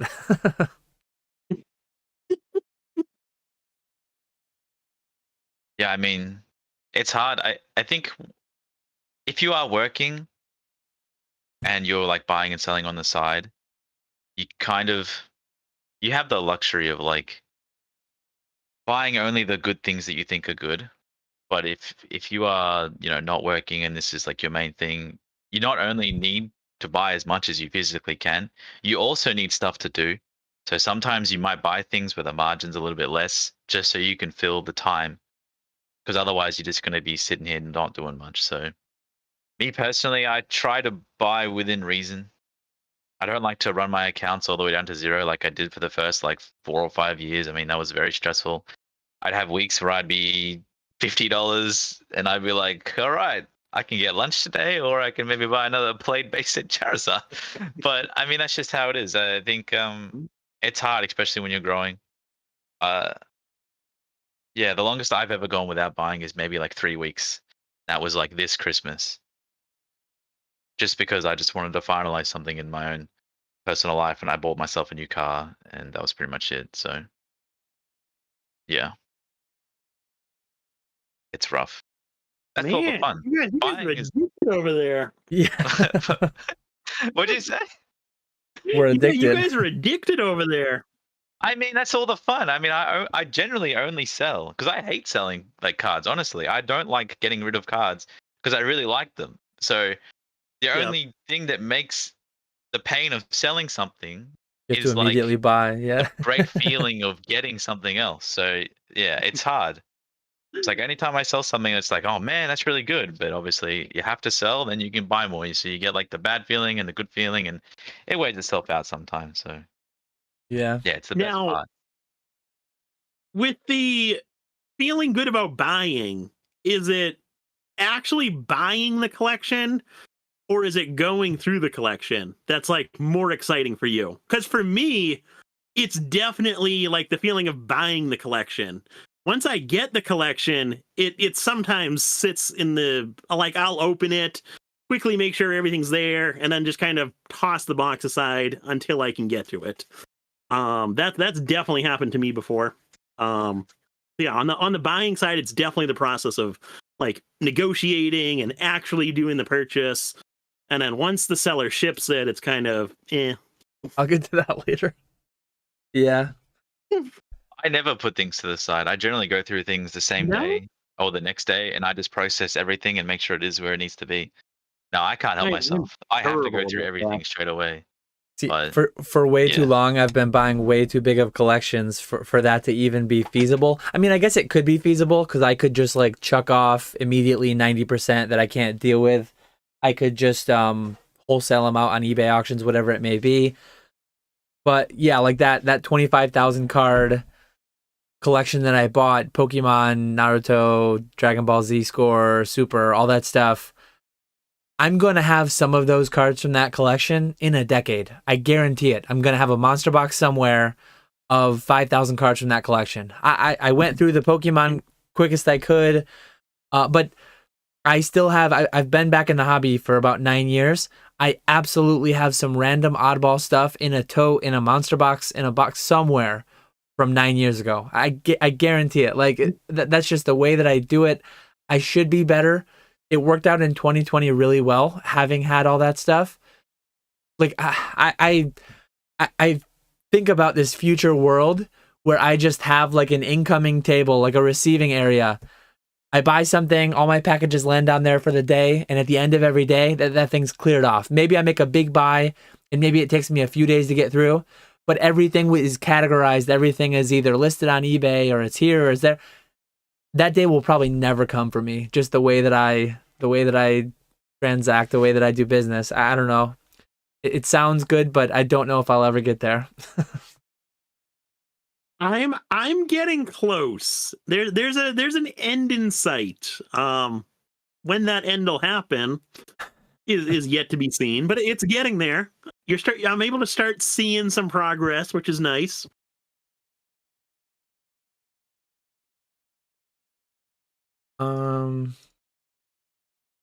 Wolford says, are you actively researching any historical / collectible subject matter outside of card categories, or is all time allowance currently entrenched in card activity? Obviously, you don't have to say what, if any. Pretty much for me, it's cards right now. There are things that I want to get back to someday. I have my Schultz and Dooley behind me, my Steins. There's a lot of very old pieces in the Breweriana is what it's called. I don't know if I'm even pronouncing it right, but brewery type collectibles, brewery related collectibles from the Schultz and Dooley brewery, from Utica Club, West End Brewing Company. So I want to get back into that kind of stuff someday. I don't know when. I kind of fell out of my monthly meetings with those guys during COVID, and I haven't gotten back into them. So hopefully I get back into those someday. Coins too. I have some goals in coins that I want to revisit, but it's just hard to justify doing it right now with where I'm at with my backlog in my business. So there's things on the back burner that hopefully will be focused on again, but just not anytime too horribly soon. What about you guys? Yeah. Oh, you go, Nick. So for me, I'm like Dan. I was into coins. Coins started out for me probably like 2007, 2008. So shortly before Pokemon, I started to get into coins, and I kind of got deeper into coins because my dad had a coin shop. So yeah, coins would be the one for me that I'm starting to get back into. No, not nearly as much money into coins as it is into Pokemon, but I did just recently pick up, for anyone who's interested in coins, the Silver Eagle series. The kind of key date within that series is the 1995 W. But there was, that coin, there's like 3,200 copies minted. There was a more recent one that's called a 2019 S, so San Francisco mint, enhanced proof, and that one actually had like a couple hundred less copies minted. So it's technically the new key date, even though it's newer. So I did just buy that, and that'll be coming in the mail in a couple of days. So super excited to get that in. But yeah, that's really about it for me. Yeah, I don't know. I don't know how people do multiple things at once. I'm trying to be a master of one. I mainly specialize in Pokemon cards, and then like Japanese cards, and mainly modern cards, and then a little bit. I'm trying to do most eras of Japanese cards. It's just hard. I don't have time for anything. I'm constantly researching prices, or finding sold listings, or looking up things to buy, or thinking about things, or expanding my inventory, or finding cards to buy for my collection. There's not enough. I wish there was like 50 hours in a day, honestly, because there's just not enough time. But I think the cards itself is just so much. But if you like other things, like I have lots of plush, but most of my plush buys I have no intention to sell. But if that was another thing that I wanted to do, I probably would do plush, because I think they're awesome. That's pretty much it. Let me find that comment. So AKA, you're gonna get into a Beanie Babies one of these days. Yeah. I Get ready for the Beanie Baby. Get ready for the second boom. I will highlight quickly. Radar asked, who has more sitting cuties, Dan or Steve? Is that all yours behind you, or do you have more away in boxes? I have the first 151 set. That's it. I don't have any more. All the Japanese ones. You definitely have more than me then, because I don't have. I do want to get original. Yeah, I want to get a complete Pokédex. I don't even know how far I am in that, because all mine are just in boxes or totes. At some point, I need to. Yeah. In the world for that. Yeah. No, I love them. I think I paid like $7 each on average. I just bought all 151 at once. it was an amazing deal, I think, because I've Yeah. always wanted them, but I don't really want to buy like one at a time. So I'm very Great- happy. But Great yeah, I value couldn't do it. relative to some cards that you sell, I'm sure. If I was gonna buy and sell something else, maybe down the line I will. It will be plushies because I just really enjoy them, Yeah, I like plushes. especially the Poncho Pikachu's and all of the stuff. I think they're pretty cool for the price. And like 8, 9 years old, they're still like almost retail price. Sometimes you can find them. So yeah, that's not financial advice. Don't waste all your money on Yeah. plush. And if you do lose it all, it's not my fault. Don't gamble away your whole kids' college savings on plushes. But it could work out.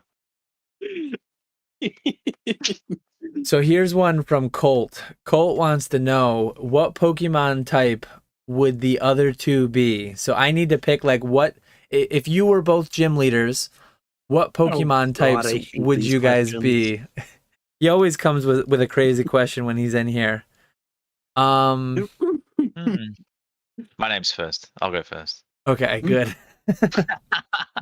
I think yours would, I don't know. You're pretty tall, aren't you, Dan? 7'3" or something? 7'9"? Somewhere You'd around probably there, be a yeah. fighting. You'd be a fighting type gym leader, and Nick, I don't know. Come on, man, don't laugh. I mean, maybe you collect normal cards, you know, just English cards. You'd be a normal type gym leader. You'd be like the first one in the game that I just like plow through with my completely awesome team. Usually only have normal type Pokemon. My fighting gym would wreck your Yeah. normal gym, so I like that answer. I'd be a bug type, that's for sure. A bug type? That's lame. You want to go, Nick? I've been going first on too many of these. I can see you as a fire type, Dan. I like that. It goes well with the Charmander. And then Steve, what could you be? Oh, easy, mate. Come on. Easy? How are you easy? What goes good with Japanese?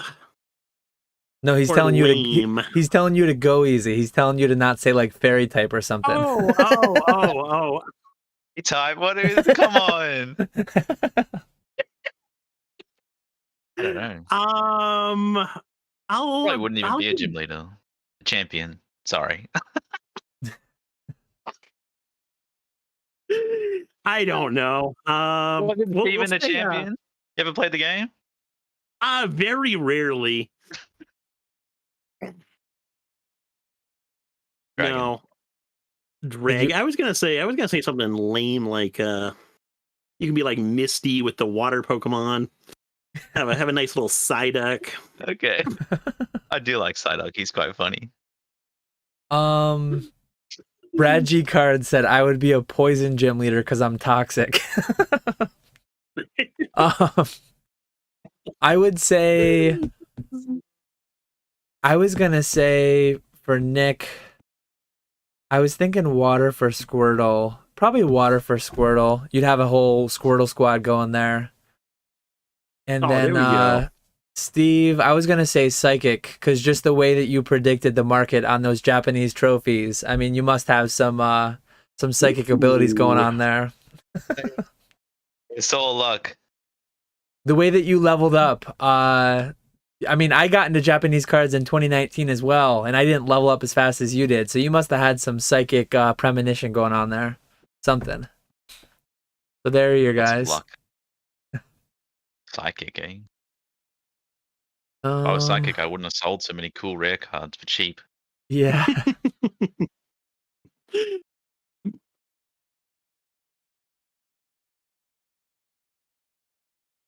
That's a good question. Don't encourage him over there. That's a great That's an one. interesting question. Do another one like that next week. He's always got something. I'm just kidding you, Peak. I love you. Shadowless Jack said, bring a small dry erase board to communicate through the noise during the concert at the convention. That's a good idea. There we go. I don't know if people in chat already answered, but Pokemon Classic said, question for the chat, who would you choose to perform at Collecticon? Yeah, they voted me unanimously. Oh, perfect. I would honestly pick Nick over anyone else. Yeah, Nick, you're funny. Crank it up. You got a vote in there too a little bit later on. You're gonna I forget what you're gonna talk about finance or something like Oh, that. there we go. They love that. That's a great topic. That'll be a rockin' concert there. They could just have background music. Yeah, I wish they would Elevated do music. away. I wish they would do away with the concert because that really is rough. Or just no music. Like you guys have Aldi. I love shopping at Aldi because there's no music. It's one of my favorites. I We feel have like that those. would get super awkward. It's Just not like that awkward. silence. It's not. It's really nice. It's not that deep. I can't like I gotta have some noise. Like all day in the background I have music on. Even at night, I cannot sleep without a fan on. There's gotta be some type of noise happening. With some headphones. I don't like wearing headphones. J-Rob the Collector has a good question, I think. When you guys were selling in the boom, did you know you were in it at the time? So did you know you were like in a boom? I definitely knew something unsustainable was going on. I didn't know where things would peak, as no one ever can know. But I knew $1,000 EVs were not sustainable. I knew Evolutions doing what it did, and honestly, I sold too early a lot of that. I had more than a dozen cases. I probably had 20 something cases of Evolutions, and I sold a lot of them. I think I sold my final one at 6,000 or 7,000, which is just insane to say, but I sold tons at 1,500, 2,000, 2,500, 3,000, like every $500 on the way up. So I knew something was going on that was unsustainable. Before I created my YouTube, I actually went on Radar, his channel. He had me on my first time on YouTube. And then not too long after that, Jake from Pokenomics.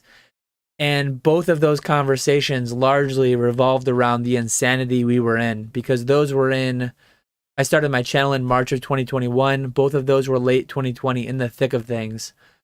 So yeah, I knew something was going on. I didn't know how it would end. I didn't know how high it would go before it ended, but I knew that it was going to end in some way or another. Yeah, I pretty much figured out we're in the boom when every card I sold was 3 times more expensive 2 months later. So yeah. There's pros and cons to booming. I think I didn't have much English cards towards the end of 2020. I pretty much sold everything I had.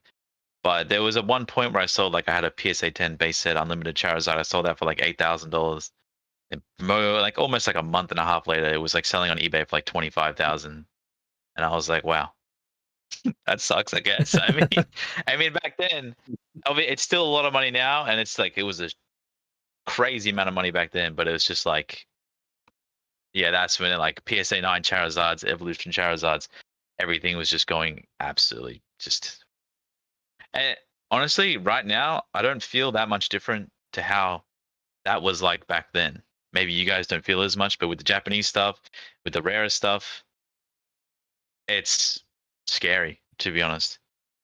I get a lot of messages every day about anything that I have that's remotely rare that people try to buy. And I've sold a few rare pieces over the past like 2 or 3 months that if I just didn't sell them, I could sell them for like $10,000 more, $15,000 more. And I don't know about you, but $10,000 or $15,000 more sounds pretty good to me.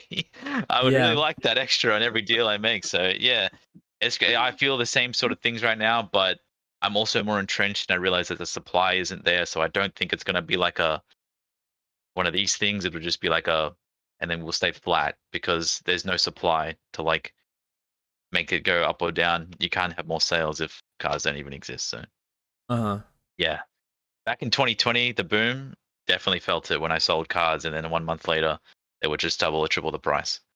And it was, like you said, it was bad stuff. It was stuff that was available raw mint. It was only, you couldn't turn it and burn it because PSA was closed functionally, and the pop reports weren't as filled out as you knew they were going to be. Whereas some of the stuff today you're talking about is like, there's only 100 copies of it, or there's only 50 copies of it, or things like that.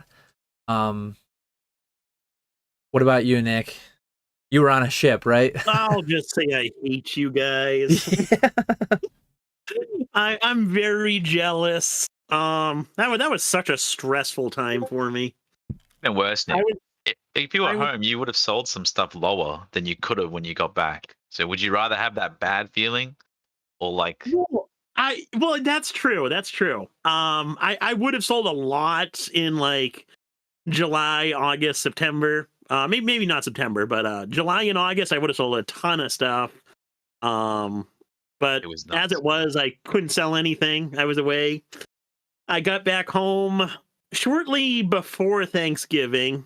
And obviously stuff had started to come back down then. When is that? And it was just so stressful for me because I felt like I didn't know anything about Pokemon anymore.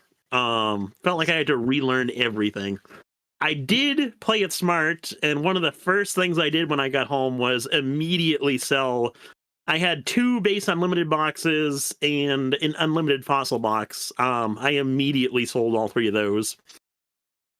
You know what price? Do you remember? Yeah, it was 20,000 a piece for the base unlimited boxes and 7,500 for the fossil box. Was that on the way up, or was that because base unlimited peaked at like 30 something, right? Yeah. So No, that was was that after the peak? it was semi shortly after the 30,000 sale. There were like a few like 25, 26 sales on eBay. This was a friends and family payment though, so Ooh, very nice. he bought all 3 boxes, so I was good to go. Don't say that out loud, Nick. We like you dealing doing? with friends and family. You have some nice cousins that just love buying stuff off you.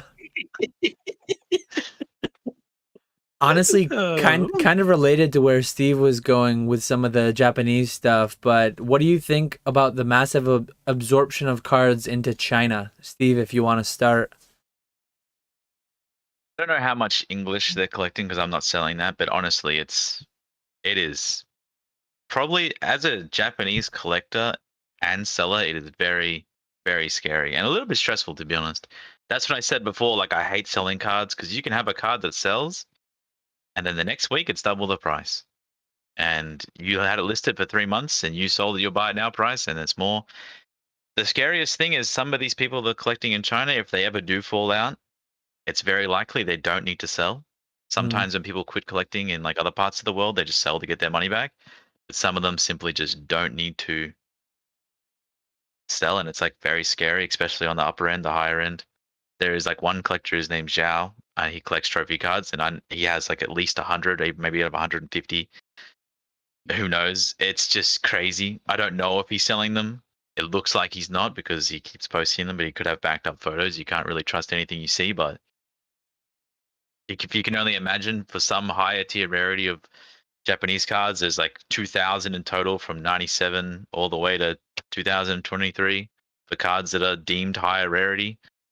And if he has 100 to 150, that's a lot of them, considering maybe not even 25% of them will ever be for sale. So yeah, the absorption of cards into China is very scary. It's good for people who are selling, but if you want to get back the same card, it's also bad because sometimes you'll buy a lot of the same card that is selling a lot, and then they might move on to something else. That happened with the Umbreon 25th. It was selling for almost 400 USD. Now it's like 180, 200. So they were buying. So you got to make sure you don't get caught up in that thing. But yeah, it's scary. It's definitely very scary. As a collector of Japanese cards, they have seemingly infinite money. There is not just one buyer. There is thousands of buyers, and it is not a very fun time. Yeah, relative to like sports cards, the market cap for a lot of these things are very, very low. So if some very high net worth individuals start coming in with 8 figures ready to spend it on Pokemon, I think I did a video of how I would spend $1 million in the hobby or $2 million in the hobby, whatever it was. you can just buy everything. You can buy one of everything. Or if you're talking 10 million, 50 million, 100 million, when you've got someone It's that's scary. a billionaire, like that amount of money just has no utility to them. I mean, once you have your first several million, most reasonable average people are like set for life, and then any amount extra, if you just have 50 million that you're like, oh, this is just my fun money for the year, let me just screw around in Pokemon for a little bit, you can literally just buy every heritage, every golden, every PWCC, everything. We haven't seen anything to that level yet, but I mean, not too far off with like Zhao bought illustrators and he bought the trophies from golden. I've seen it. Yeah, on the Japanese side, like on Yahoo auctions, anything that's auctioned, I used to have a little bit of a chance, but these days I don't have any chance. It doesn't matter how much I bid, I will get outbid on everything. It's actually crazy, which is good because I had my chance to get whatever I did get, and I could still buy now listings here and there. But yeah, it's crazy. It is crazy, but you can't complain. That's how it is. I obviously have a little bit more than other people, and I can outbid them. And if they outbid me, it's perfectly fair. But it's definitely scary. Yeah. I don't do very much with Japanese, and that's what a lot of the Chinese buyers are going for, is kind of the Japanese stuff, the higher end like prize trophy cards, stuff like that. I don't notice it myself. It doesn't affect me, but I think it's a net positive overall. And I think that because it'll mean as these cards get bought up, hopefully they're getting added into collections, investments, whatever, and those people won't go ahead and immediately resell them, which has seemed to have been happening the past couple of years with all the trophy cards we've seen on PWCC, Heritage, Golden. So hopefully these cards will get bought up, and then people will actually hold on to them, and that way the pricing can start to increase a little bit more and kind of further legitimize. We don't want that, Nick. We don't want trophy cards to increase in price. We do. We do. Pay more. I don't want to pay more. I don't want to sell them. I have no interest in ever buying a trophy card, so let's have those go to the moon. No, come on. It's scary. I mean, you're right about the cards. There's a lot of people who came in with crypto money, but that isn't the same thing as what's happening now. I think a lot of people had lots of money through crypto, made it through like pure luck, whatever. So they bought cards that are really expensive, and then they just like waste all their money, and then they just dumped them, and they lost half the price. I know many people who did that, and that's unfortunate for them. But yeah, it is just crazy. It's like I just sold like 4 cards today for like $5,000 each, and it is man, was a good day for you there. Nice day at work. PSA 10 gold stars that I just had in my box, but I bought a pretty cool card yesterday, and I was like, I'll sell these gold stars. I looked up the price of the recent solds, and I was like, holy crap, that's a lot of money. Listed them for double the price of some last sold, and they're still just like getting hit by it now. It is just crazy. And that, I mean, gold star PSA 10 is very, very cool, but yeah, I'm paying similar amounts for like, I don't know if anyone knows, but a Victory Orb, I bought one of those yesterday, and I love that card. It's just crazy. Oh, another one. Bad trophies. Lord Pokesmoke wants to know your sources for trophies. Do you buy them from public marketplaces, or do you have private sources, or do you buy them from the winner?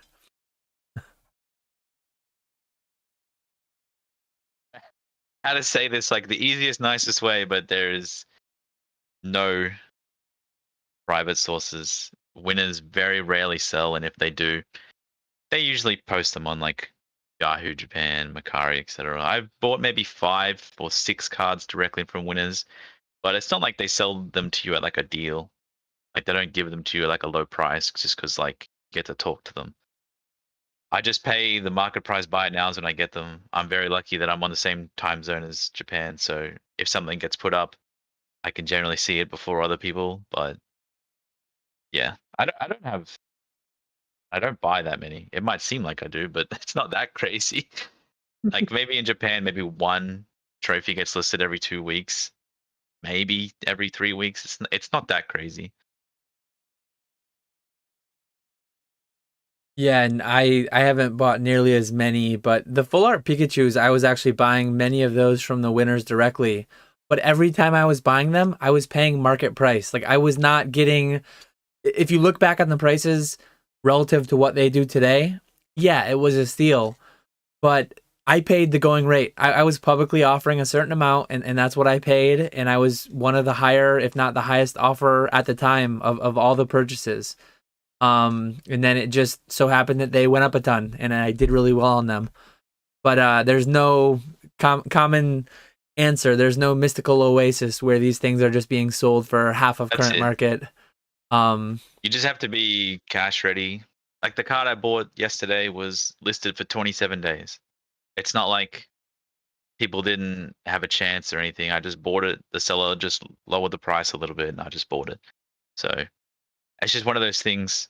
Being a little bit more liquid helps buying rare items, because people that sell these things on these random Japanese websites, they don't do trades, I guess. You have to pay them cash, unfortunately. Cash is king.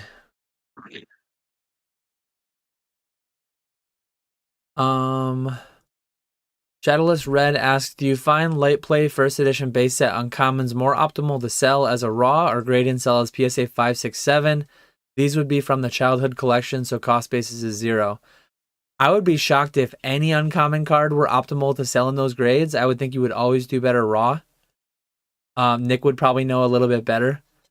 But I don't think any non-holo card is really worth grading in those conditions. Not worth adding the extra $15 to them. Just get what you're going to get to someone who's filling out a binder. Yeah, exactly what Dan said. Even like PSA 8 first edition base commons and uncommons, you're selling those for like $20-$25, and they sell very, very slowly.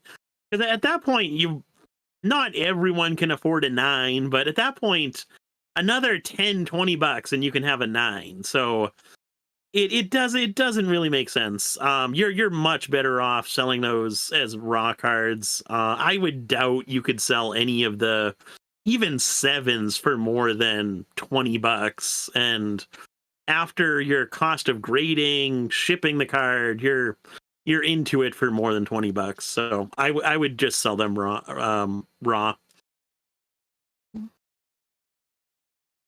And there is a good market for raw first edition base set cards.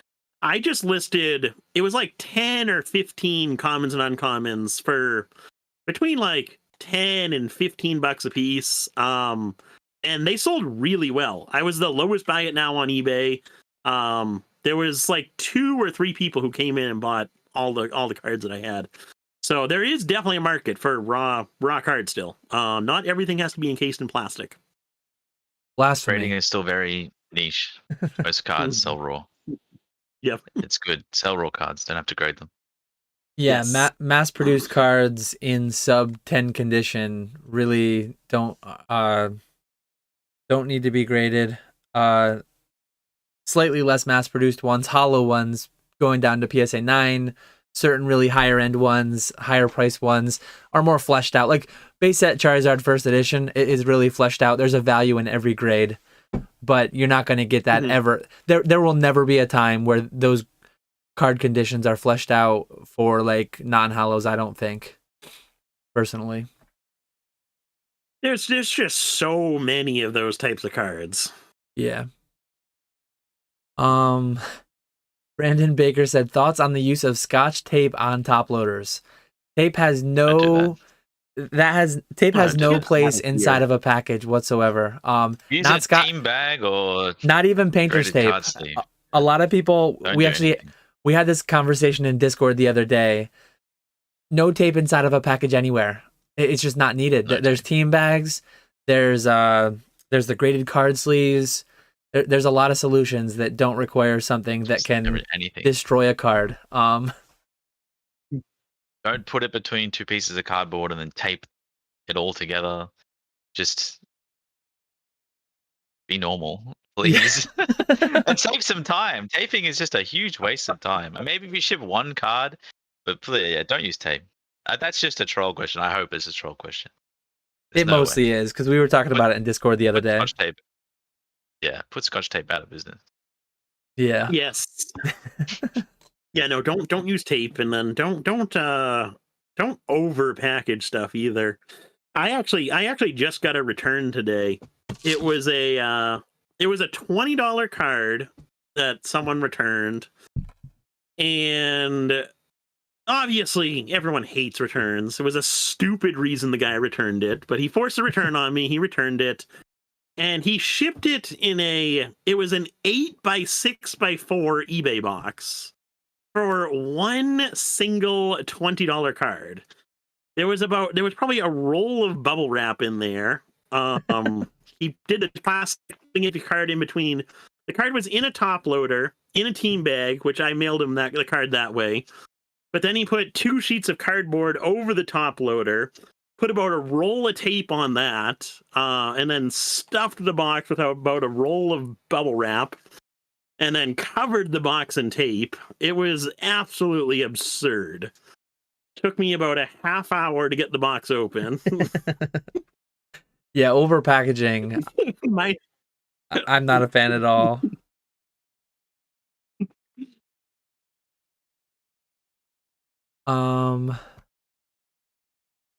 Kai says, thoughts on scaling backwards? Honestly, scaling backwards. It's a meme question, but there are certain things that I used to do that I like unwound from. Have you ever moved on from any aspect of your business that you had to like unwind from, that you had to scale down until you ultimately got done with it? Because I know it's a meme question, but I think there's actually most meme questions can actually be like turned into a serious question. It's definitely serious because it's good. I used to do like play sets. I used to do singles on eBay. I used to do $1.99 play sets of back in the day it was like Phantom Forces, so it was Battle Compressor, it was Versus Seeker, Ultra Ball was a thing in a lot of different sets. Primal Clash, Roaring Skies. I remember Breakpoint, there were Max Elixirs. And then when I like scaled down my singles business, when I just like moved on from that and went more into graded cards and different things, there's different ways to do it, right? You can just leave the listings up, you can continue till you sell out, or you can bulk things off. I did a combination, I guess, depending on the card. There were certain ones that it's like, I have 400 of these things that I'm selling for $2 a piece in play sets, and I've got a buy list that's offering 20 cents a piece to just get rid of them all in one swoop. So I moved out of some cards that way. And then there were other ones where, like Versus Seekers, I still have a couple hundred Versus Seekers because like they went through a stretch where they were $7 a piece and I sold out most of them. And then I bought kits and I broke down and I did all these different things to get more of them. And I think there's still like a few bucks a card. So I don't have my TCG player, or I just recently reactivated my TCG player very minimally. But yeah, it's card by card though. Like there's no like set way that I did it. There's no, but I think that's really a applicable question for about anybody, because I think anybody through the years changes. They carry one thing, they don't do it anymore, and how do you get out of a product line essentially?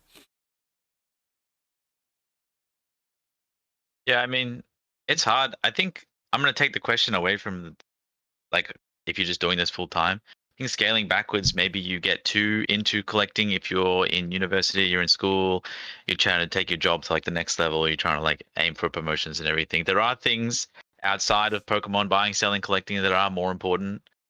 Contrary to popular belief, there are many, many things like relationships, friendships, everything. Like, I think you can get caught up in it, and if you spend too much time, like I know me personally, I will have a whole day of work and I will do it, and then I might sit there for like 2 hours just staring at my screen, just looking at the same things I've already looked at, and that's the things I need to like scale down on, is just like wasting time. But I mean, products wise, pretty much the same as Dan, I guess, trying to get away from selling too many things, I guess, that took too much time for very little amount out of them. But I think that's the natural progression, I guess.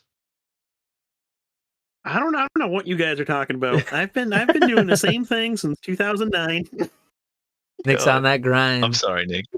I didn't mean to insult you, Nick. No, I guess yeah, I've never taken out a portion of my business. There's been certain like I tried getting into stickers at one point, got a really good deal on those, I thought. Those turned out to be terrible, so I just bulked those out. So there's been like a few small things like that. But it's nothing like really drastic. The most drastic thing that I've done was going from selling modern singles on eBay to switching them over to TCG Player. You're getting a lot lower pricing there, but you're selling them at a much higher rate. So I kind of made that switch, and that was good overall. But yeah, never like getting rid of one portion of the business.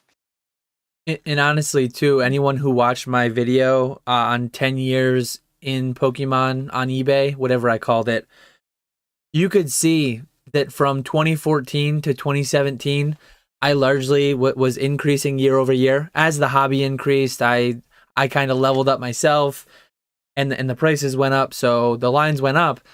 In 2018, a lot of things happened in my personal life. I had my first child. My numbers like recoiled. My numbers went down, and the market broadly was like flat or increasing slightly. So there have been some times, I guess two major times. 2018 when I had my first child, and then 2020 when I had my second child and bought a new house, and like life took me away from it. And it all came to a head. I had to decide, like, am I going to do Pokemon or am I going to be a chemical engineer? And then I went that route, so then I was able to get more time. But yeah, absolutely. Real life can, real life can and should always take precedence, even if it is your business. I mean, family, all that stuff should come first. So I think it's something in the age group that we're all in. I think it's something a lot of people will be reckoning with someday, right? Marriage, kids. I mean, and then further down the line, funding kids' educations, potentially funding weddings, things like that, houses, and definitely a lot of times where downsizing, scaling back can absolutely be a thing.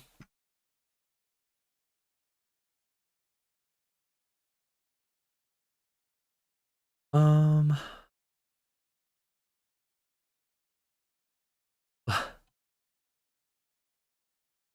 there. Lot of tape talk. I'm in the tape section, so there's a lot really? of The tape section. See what you've done? No. Yeah, I think that's the constant battle. Doing more, doing less, spending more time. I think that's, as you get more into it, you definitely better to spend more time scheduling, more time organizing, more time making things easier to save time. Just doing doing the most optimal things. I guess anyone that has ever played like an RPG before and who wants to be good at certain RPG, you would probably figure out that doing the most optimal thing is usually the best. So, have you ever played RuneScape? Unfortunately, yes. Yes, unfortunately. Awesome. Way too much time. I love Such the game. a good game. Way too much time. Love the game. Way too much time. I scaled back playing that game. Unfortunately. that I learned to flip in that game, honestly. Definitely. I think a lot of people's skills come from that game. Yeah. We've got Basic Caster in the chat. He wants to know our thoughts on MetaZoo starting to print sets for international markets. It wouldn't be a Pokemon stream without at least one mention of MetaZoo, right? I have no opinion on MetaZoo. For me, the trading card games, there's Pokemon, and then there's Yu-Gi-Oh! And that's it. Not even Magic?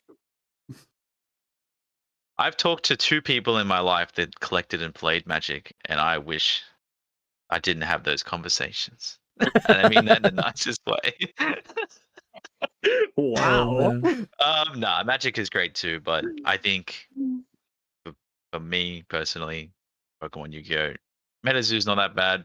Probably came a little bit too strong at the start. The owner he's definitely something. So yeah. International, isn't it English? So what are they? Are they going to put in other language in other countries? I guess that might work for them.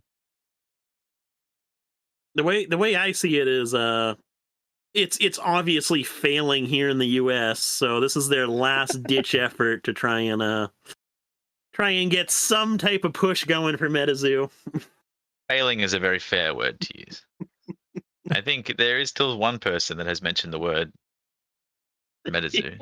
So I think it's easy to stand tall on like Pokemon's shoulders and look at things as being failing when it's tough. Pokemon failed many, many times. Even international language of Pokemon's failed many, many, many times. So yeah, it's crazy. It's not easy, but I just Yeah, I think it's a reasonable step to take. I mean, to market your product to more than just the English speaking. I don't know what the percentages are, right? But English is not the only language in the world. So it's pretty reasonable to tap into potentially other demand by printing it in their native language. I think Flesh and Blood is doing Japanese soon. Someone mentioned that to me.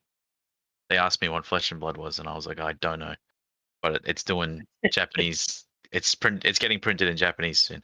I don't even know if that's supposed to not be said. I don't know, but it's cool for them. You probably just gave away some top secret information there. Yeah, buy up or buy down, or I don't know. I think trading cards is like it's still growing. I mean, now we have Disney cards. I seen some of that Disney robot on a card selling like $1,000 the other day. I was like, that's crazy. Yeah. I mean, anything can happen. There's lots of. I just watched Jake stream with all the Star Wars cards he's showing. I've never watched a Star Wars movie before, but I'm sure people like it. It's pretty popular. So, you've never seen any of the Star Wars movies? I've seen just parts. I've never seen a whole one. I've seen bits and pieces. Who are you people? I didn't think that was possible. Sorry, Nick. Not interested in Forgive me. Do they have it in Japanese? Oh man.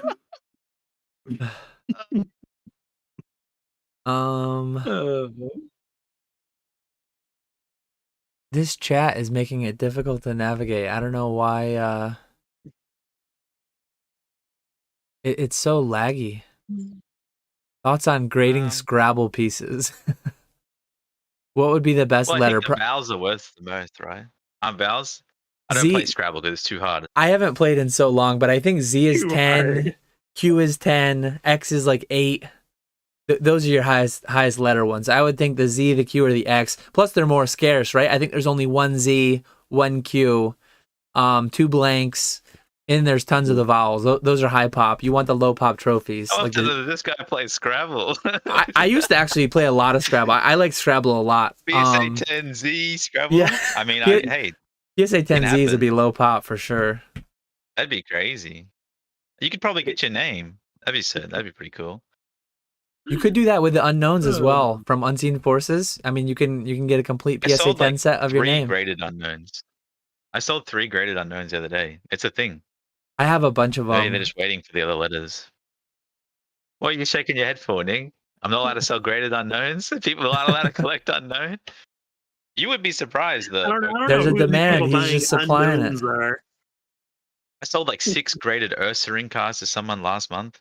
That was crazy. They were in like Scotland or something, I think. I mean, yeah, it's just I don't make the rules. You're just playing the game. I'm doing my best.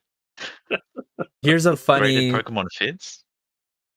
Here's a funny question from Lord Pokesmoke. Is life just the biggest RPG? Honestly, if you I've had this conversation with some friends before. I'm going to lose some people who don't know what old school RuneScape is or RuneScape is. I apologize. But like, I think most people generally know how RPGs work. Like, you got to grind out the early levels. You got to level up your character so then you can do the bigger task at the end. I have some friends that I've had this conversation with in real life. It's like, they're like going and working out, going and exercising, doing things like that. I don't want to do it. But if you tell me I gotta chop yew trees or magic trees for 50 hours so that I can get to level 80 so that I can chop the next tree and get the next axe. And like, they will play this mindless game. They will invest their time and energy and effort into getting their character to wear better, cooler pixels, or they'll grind out some boss to get the new strong weapon, and then they won't do that stuff in real life. Like, real life is the biggest RPG, absolutely. Early investments, Everything is the same thing. Yeah, like, think honestly, if you play RuneScape, you should be able to be pretty good at like eBay. Like, there are grinds you have to do that you don't want to do, but they stand between you. Like, if you want to go do raids, if you want to be at the high end of Pokemon eBay selling, you've got to grind out listing, you got to grind out submitting to PSA, you got to do all those mundane grinds to level up and get to where your end game. I think it's actually a great analogy in many ways for life. And similarly, some of my old coworkers that I used to play RuneScape with, still do periodically, but they would joke and laugh about how good they were with their finances in RuneScape. They would save their money. They would save their money. They would save it away to get the big item, to get the thing. And then in real life, like, they would just have this conversation at the lunch table, how terrible they were with money and how they would just get it and spend it. They couldn't save for anything. But you talk about RuneScape, they'd save up 700 mil for a scythe or whatever, really losing people that don't know what RuneScape is. But it is kind of hilarious how analogous some of these RPGs are to like real life. Level up. Yeah. You just got to do it. That's I agree with what he said. Yeah. Yep. Going real deep with that one, Dan. Yeah.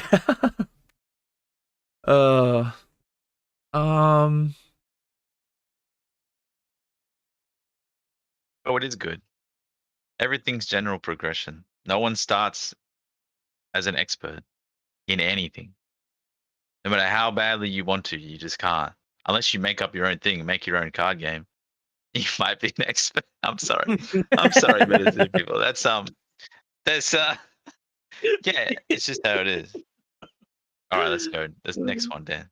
Yeah, Colt with another question. If you had to create the most valuable mystery bag to give away as a final goodbye to the hobby, what 3 items of your collection would you include in it and why?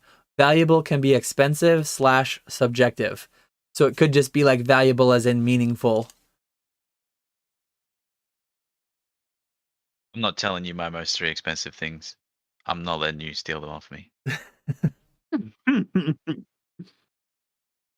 You want to go first, Nick? Nick, I just had my whole RuneScape RPG rant. Don't let him do it again, Nick. So mine would have to be things that I'm known for. It would have to be a no damage Ninetales. We'll say one of the PSA 9 copies that I have. If I ever get a PSA 10 copy, it would be that one. And then probably my CGC Perfect 10 Squirtle. And then just a whole bunch of pins. I feel bad for that guy. Yeah, I mean, 3 bags. One person gets all the plushies. One person gets all the trophies. And one person gets all the cats. I feel like that's pretty fair. I mean, obviously I wouldn't give the cats, put them in a bag. I might put them in like cages and take them to your place or make sure someone takes them. But those 3 things definitely equal value, all 3, I think. Say there's one that's a lot less value. Oh man, I'd be pissed if I got the cats. I'll tell you that much. My 3 items are behind me. You can't really see them that well, but I'll walk you through what they are. I've got a PSA 10 Dan from Rebel Clash above my shoulder. Pop 3 in the entire world. There are 2 million. What is it? How many? I looked it up. There's over 1 million Dans in the world, I think. How many Dans in the world? My brother's name's Dan. He wants that card. He doesn't know it, but he wants that card, and there's only 3. And I have one, and DJ Gigabyte Dan has another, and I don't know who has the third. But that's number 1, obviously. And then number 2 is Squirtle Squad, PSA 9 Mark, Pop 1 in the world. Squirtle Squad. That's a good card. Priceless. And then we've got the PSA 10 MetaZoo, Right. UFO Griddle Greaser Pete, because who doesn't want a pig with bacon skis? So they're getting a lot of value if they get my mystery bag for sure. I changed my answer. The cats isn't the worst mystery bag. Yeah, I was anymore. gonna say could be much worse. Oh man. On to the next one. Antonio Rodriguez asks, is selling sleeves and coins worth it? I have the opportunity to buy a big lot for cheap, but don't know if the product will just end up sitting there or if the slim profits are worth it. It all depends on how you value your time. I think one thing that I guess I don't know how many people do it, but you should know how long it takes you to list an item. You should know how long it takes you to pack an item. You should know the all-in time to obtain an item, get it listed, ship it, just all in. What does it take you to turn around an item? Once you know that, if you need to make $50 an hour and you can process 10 items an hour, you better be making $5 per item margin, right? There's a channel called Daily Refinement where he talks about a lot of stuff like that. He talks about you got to know how many items you can list in a day. You got to know how much you make per item on average. And if you are fine making $20 an hour and you can list 10 items an hour, then $2 is your margin. Liquidity is another conversation. Liquidity is going to be a function of price, obviously. If low list is 10 and X amount of them are selling a day, well, if you can sell them for 6, undercut by a lot, and you can still make your $3 margin or $2 margin, whatever it needs to be, liquidity is going to be higher. They're going to move faster at that lower price, right? So it's all a numbers game. It comes down to what you need to make and how quickly you can list. I will say, oh, you go, Nick. That's fine. No, you can go ahead. Okay. I'll say, I think if someone's selling like a huge lot of something for cheap, I would probably try to stay away with it if you stay away from it if you don't really know much about that market. But if you are interested in sleeves and coins, there are plenty of sleeves and coins that are actually worth something, like more than the retail price that it was sold at. So I buy a lot of sleeves that I get from like Pokemon centers because I think they're good, and a lot of sleeves I have bought have trended up in value. So I think it's, if you do want to sell sleeves and coins, I would not buy someone's huge lot because there's a lot of sleeves that are not very good. They're really good to sell in person because people will buy them as like a kind of like a happy feeling. They got a Charizard on them. Like, what is it? That Champions Path one has a Charizard, I think. Yep. Like, that's a pretty good one to sell in person. There's a lot of people who like those. But if you want to sell them online and actually make it decently in the sleeves and coins category, there is many coins and many packs of sleeves that are pretty good. Like, I just pulled 2 out. I got this one. It's like the first design old back of the, they just sold on Pokemon Center Japan. Now, the price I paid is like 1/10 of what it is now. I mean, you can find them in places, but you have to put a little bit more effort in rather than just like buying a huge lot. You got to search up Pokemon sleeves, Pokemon sealed sleeves, find the eBay solds, find what people are actually trying to buy, and then think about what to do. Don't just buy a big lot of something without seeing if actually anyone wants to buy any of that stuff.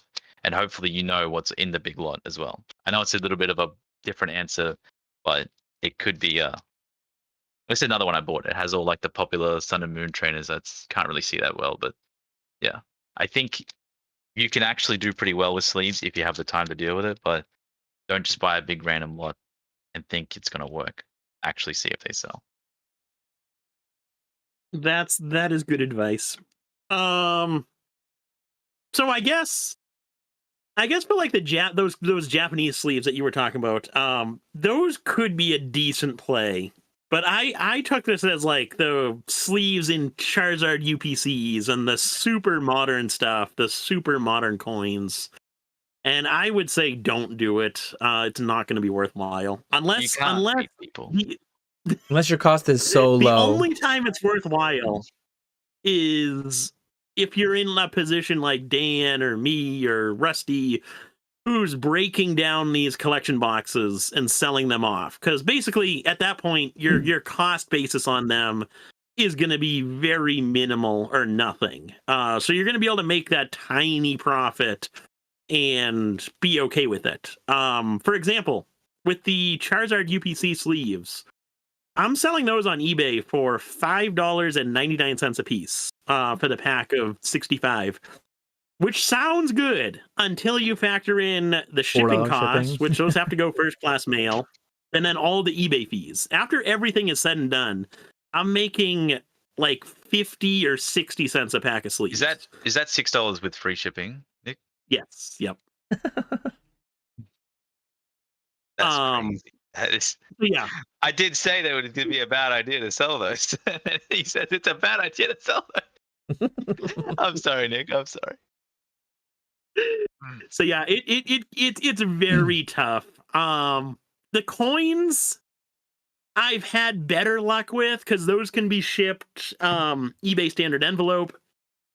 So you can do a little bit better on the coins, but then there's not a ton of interest in coins, so they're going to be slow movers. Very niche. There's just a lot better other opportunities out there. That's why you see so many posts of people selling coins and dice and sleeves and these gigantic lots. It's because there's not a ton of people out there who are looking to sell that stuff individually. And there's not a ton of demand for that stuff either. It's better to sell that stuff in person if you do go to like an event. Because Nick could sell his sleeves for $1 in person and he would make more money than he does $6 on eBay. Yeah. No offense, Nick, but I'm just using it as an example. Like, that gets to the point it shows you. Yeah. I do think those things, if you can get them, you got them really cheap, so it's not that bad. You also get like a feedback, you get to connect with a customer, you get to have a nice big sold listing on eBay. So those actually aren't too bad to sell things like that, where you don't really make that much. It's not the idea, it's not to make money, it's just to like get a little bit, get a feedback. Just, and there are times like where they buy a few yeah. and the shipping cost is the same as buying one. That does. If you have free shipping and they buy two, obviously you get that little bit of extra shipping. It's like really nice. But yeah, it's sometimes it's good to have things to do. Even if you'd make very little, it can be like an extra task in the day that makes living feel worthwhile. Unfortunately, that sounds really bad. You know what I mean? I mean, anyone who's ever sold things understands that having something to do when you get paid 50 cents is better than having absolutely nothing to do. So. Oh yeah, and then the other thing with that though is if you're doing it where you're getting them cheap enough, you have a large quantity. All it is it's one eBay listing that you set up. Might take 2 minutes to take pictures, set up the eBay listing, and then you just enter a quantity 50, 60, whatever the quantity is. And then you just wait for those sales to come in. So it's not like you're having to do a ton of work for it. If it's where it is just a whole bunch of one item, everything but if it's like starts with slim profits. 60 different packs of sleeves, that's when it becomes a little bit monotonous. Yeah, different now. But yeah, everyone starts small. It's just how it is. If that's your small, then go for it. One nice thing about coins, but you do need to be very careful with liquidity because they're very niche. But they do grade coins. They don't grade sleeves yet, but they do grade coins. So I will say, Troll&Toad EVO, there was one time years ago where I actually bought like 1,000 coins because I was selling at the time 10 and 25, lots of 10 or 25 coins for like $8, or I think $8 for 10. And I was selling, which then it works out better. I'm still not great, not the greatest, but I bought I want to say I bought 5 cents a coin. Troll&Toad right now, I just looked up. They buy coins in bulk for 10 cents. I would not pay more than Troll&Toad is paying. So if you're paying more than 10 cents a coin, I wouldn't pay more than 25 cents for a set of sleeves in bulk, just because like Nick said, he's getting 50 cents a piece, selling them individually on eBay. But those are the kinds of things that I was doing a little bit of years ago, but I need to do something with them at some point. I don't know what I'm going to do with them. I guess find somebody to buy them from me for 25 cents a piece, but I have monster boxes full of sleeves and dice and things like that. Put them in the garbage. I probably should do that, but I can't throw stuff away. I'm bad. I'm a hoarder. Yeah, it's hard. I know what you mean. I got so much stuff everywhere like that. Don't get into it. Yeah. My advice earlier with like trying to find sleeves that people actually desire would be a better idea. You actually will make more than the 50 cents margin, and you'll feel like your time is worth it. If you're buying stuff from the latest ETBs, there's a lot of them out there, hundreds of thousands. Millions, yeah. It's crazy. Yeah, honestly, some of the old ETBs I did have that I opened years ago, I had them kicking around. I was selling Primal Clash ETB sleeves for like $30-$40. I was selling some of the early ones. That's good ones. Yeah, there are some English ones from the earlier ETBs that are actually more scarce. Still mass produced, but not as much as today. And Enforcers is a really good one with the Gengar on the back. Pretty Yep. sure. Yeah. I sold some of those a long time ago, but yeah, they're good ones. Any of the XY era and before are just, I think there's people that are going back and trying to pick them up to collect a set from every ETB release, and they're just so much more scarce than the Sun and Moon on, especially the Sword and Shield. I mean, the Sword and Shield lately, the ETB print runs have been massive, and ETB reprints and all that. Seen people do sleeve collections where they just put like the empty sleeve in the 9-pocket folder. Yep. Just to like, yeah, they're pretty cool, to be honest. And that's where you can get next level. Nick, instead of selling 65 sleeves and having to ship it for $4, you break down one pack of 65 sleeves. Now you have a quantity 65 single. Yeah. A single sleeve. You can sell hey, for $1. Singles market. $1 with free shipping, you'll make like 6 cents. Now we're talking. PSA 10 sleeve. Honestly, there we go. If someone had enough quantity to send them, I bet you PSA would grade sleeves.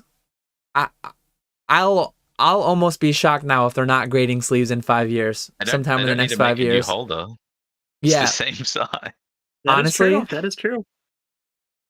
Don't give them ideas. Who's gonna do it first? Grade sleeves. They would. What would a PSA 10 Ultra Modern ETB sleeve sell for? $50 if it's got a good species on it. Hope nothing. They would sell for more than the pack itself. It would sell for $50. It would sell for if it was a PSA 10 Charizard sleeve, first to market, it would auction for $50. What if they put the front of the sleeve on the front of the slab so it's just blank? You had to turn it around. What is he says? Stephen, where do you sell most of your cards, on eBay or elsewhere? Probably about 60% eBay, like 30% on my website, and then 10% privately, I can imagine.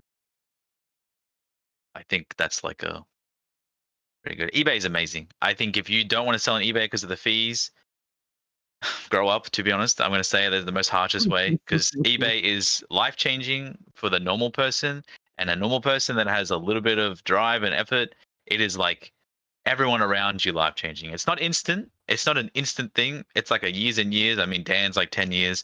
Nick's like 10 years. I'm almost 10 years. It's like, it is a life-changing thing at the lowest level if you just put some effort in.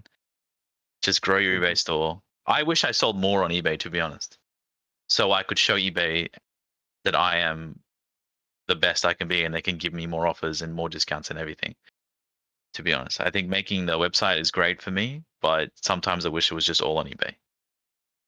Yeah, especially in the States. Like I don't know how it works in Australia, but they handle all of the sales tax collection and remittance. I don't have to register with 50 states in the United States. Like I'm registered with New York, but I don't have to even remit the sales tax for New York on eBay sales because eBay collects it and remits it. It's great when it comes down to stuff like that. And the 12% fee they charge is way more than overcome by just their access to buyers. If I had to sell all my inventory on Instagram stories, whatever it may be, I couldn't sell 5% of the volume I'm selling. It wouldn't remotely be worth it. Yeah, I wouldn't be.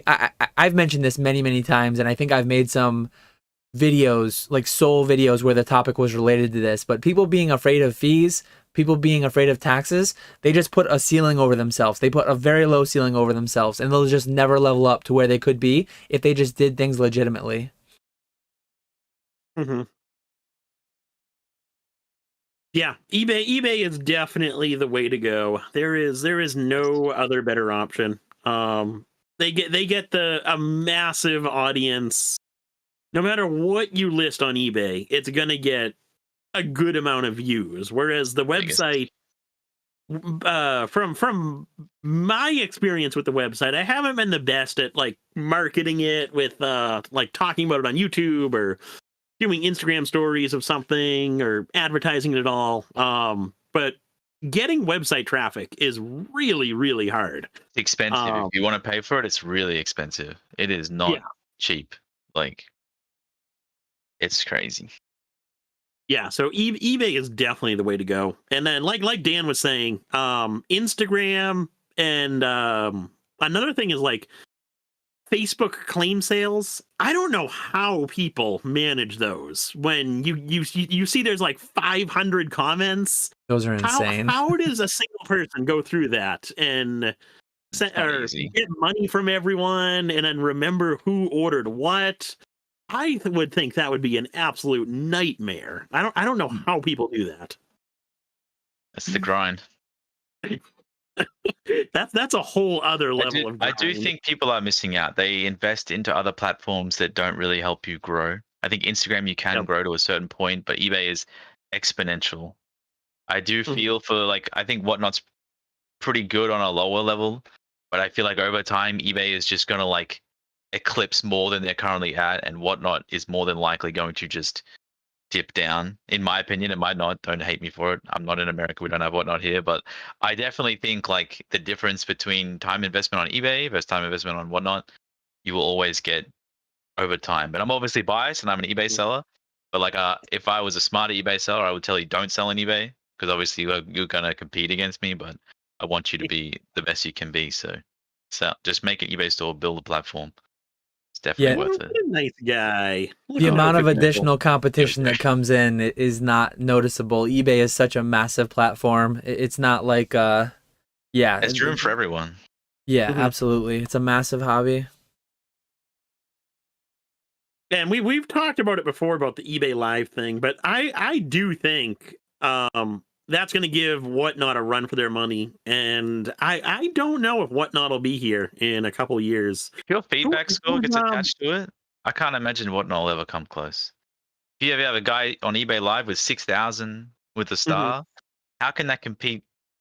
And it runs better, and it's like Whatnot's a big company. I'm pretty sure they sell for quite a bit. Oh yeah, eBay is like. eBay is eBay. Like, exactly. It is a big company in every country in the world. It is absolutely crazy. So, you know. And speaking of eBay Live, our first eBay Live Pokemon stream will be happening. I was going to bring that up. On Pokemon Day, next Monday, 7 p.m. Pete's going live. I'm unfortunately going to be flying home from Orlando that time, so hopefully the internet on the plane is good. But I'm really curious to see how that stream's going to go, because this is the first time that eBay Live has been open to Pokemon. Usually it's been sneakers, sports cards in the past, and all of those streams have seemed to do really good. So I'm really excited to see how the Pokemon stream does. It's a net positive. If it does well, it's best for it's amazing for everyone on eBay. You don't even have to be doing eBay Live to get a benefit from eBay Live. Like, you just have to be on eBay. Is it known what he's selling or no? Like, is he doing? I would assume it's going to be sealed product. It's like, just going to be modern product, like rip and ship, or I would assume it's going to be like some of the sports card people who just sell like, it's like buy it now boxes. So like he'll have Crown Zenith ETBs for $60 or whatever. I have no idea, but that's how I can see it going. I've watched a good amount of the eBay Lives, and there's not a whole lot of people doing auctions right now. It seems to be a lot of like buy it now type stuff. There's been a few that I've seen that have been like true dollar auctions, but for the most part, it's like bigger production type of stuff where it's almost like a home shopping network type of thing, where they come on, talk about one product, sell out of it, and then move on to the next thing. I think that's much better, personally. Oh, I hope eBay opens up to like allowing us, and I would be doing dollar auctions all day, every day. Not $10 ones. You wouldn't even try. You just $1 everything. Let the market determine the price. Past $1. You know that, Nick. There are numbers past That's $1. There's actually quite a few of them. I mean, once you start adding a double digit, that second digit, that just really makes all the math that much more complex. It's a little daunting. It is really hard, actually. Oh. I mean, if you can't add the two numbers together with your two hands, that gets really really tough. What are these for anyway? Yeah. What was that? Nothing. Don't worry about it. We're actually fully caught up with questions. I will just take this time really? quickly to say that we're going to go for another half an hour.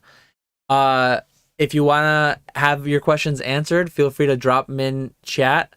We're completely caught up, so we'll get right to them. Definitely go check out all of Steven's socials and website, all that good stuff that I linked below. Anything else to add while we're waiting for the next question to come in? I've had a lot of fun. It's been good.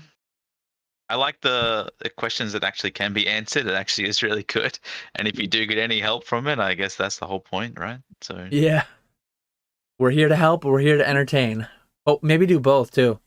A little bit of both. I would hope we entertain. Oh yeah, you are very entertaining, Nick. Trust me. Do you I guys love see the these. I thing watch in every single one. the thing in chat with the hearts and stuff going up?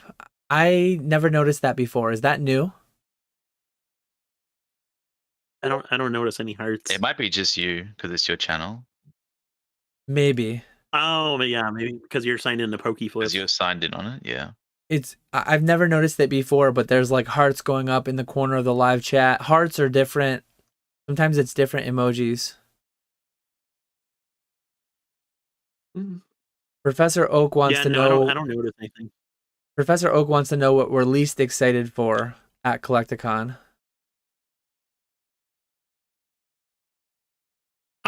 For me, it would be outside of the meme answer of the concert. For me, it's always traveling down and then back up. I don't mind flying, but it's just such a long process between driving to the airport, waiting in line to go through security, waiting to board the plane. It just takes so long. I would much rather drive than fly within reason. Like for me, Charlotte, 100% gonna drive. Orlando, that's a little far, but yeah, airports and dealing with airport security can be I hate every aspect of that. Did you if you want to get food in the airport, it's like 10 times the cost and it doesn't even taste good. In less than half the quality, yeah. Did you do TSA pre-check or no? I actually did TSA pre-check this morning. I did that back a couple of years ago, and that definitely is a game changer. They told me that not all airports allow it. Like oh really? Like Vegas, there was no TSA pre-check in Vegas. Oh, I didn't even know that. I still had to wait in that massive line with everyone else. I never had it till today. Well, today I got it, and they said that it might be ready by Thursday. Like I might get my known travel owner number for Thursday, but they said it might not be, and it almost certainly will be for my return trip. But honestly, where I fly out of, never an issue. I fly out of a pretty small airport. It's usually like I always go to be on the safe side a little over an hour early, and I'm usually sitting at the gate for like an hour. It's literally like 10 minutes through security where I go any time of day. I'm sure that there's oddball times where that's not the case, but it's almost always been the case for me. But I had a close call in Vegas, and I never want to miss a flight. So I did go for TSA pre-check this time. Similar to you, the real answer is the concert. And then the second answer is just the travel. I'm not a big fan of travel. My wife is going to this one, so I'm not flying solo at least. I will have someone to like talk to on the flights, which is nice, makes time go by faster. But driving sounds miserable. I know that at least last time you had Jake riding down with you to Charlotte. Carpooling would be a lot better than driving solo, because driving 12 hours with only my own thoughts, that sounds miserable. I'd put on a couple podcasts like this and I'd be like 9 hours away by the time I was done listening to those on 1.5x, and I'd go crazy. So yeah, I don't think I'll ever drive to anything further than like 6 hours away.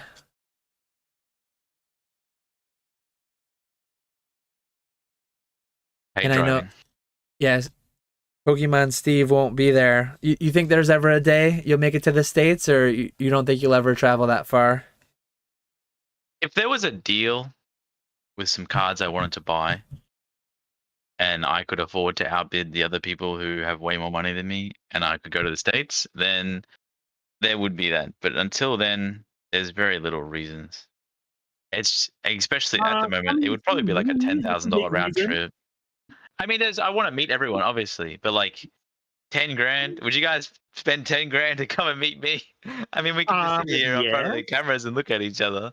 And it's not like this year or next year we're all just done in the hobby. So there's going to be for a very long time, hopefully, that we can meet each other.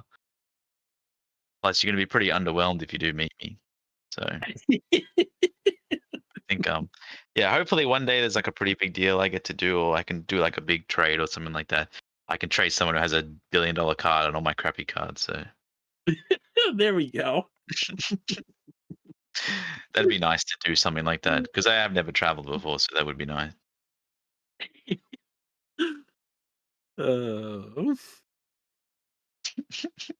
Professor Oak did I say get to Yeah, that. I did a flight from Singapore to the US, and that was, oh my god, that is miserable. Such a long flight.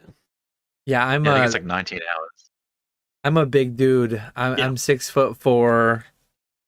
That would be miserable. That would be I that's part of the reason I hate flying too, because I just don't fit. I don't fit on a plane. I don't fit on a bus or a plane. They're not made for me. I mean, walking through some restaurants, I have to like watch my head on lights, and I can't imagine being 7 foot. Like when I went to college, I remember there was this freshman when I was a freshman who I'd pass every day going to a class, and he was like legit 7'2". Like that's just insane. I've lived in houses that don't have 7 foot ceilings, 7'2" ceilings, like in the upstairs of them. That's a whole different level. Yeah, Sam, I hate being 6 foot. It's like the worst. Terrible. It sucks. Professor Oak said he was the one behind the hearts. So I'm not going crazy. It's actually a thing. I can see when people put hearts somehow. I don't know where they do it because I don't see it on my end, but I think if they do an emoji in the chat, it might just like go right now into your I'm screen. seeing like 100. I'm seeing the celebration thing. I'm seeing hearts, all different kinds of things.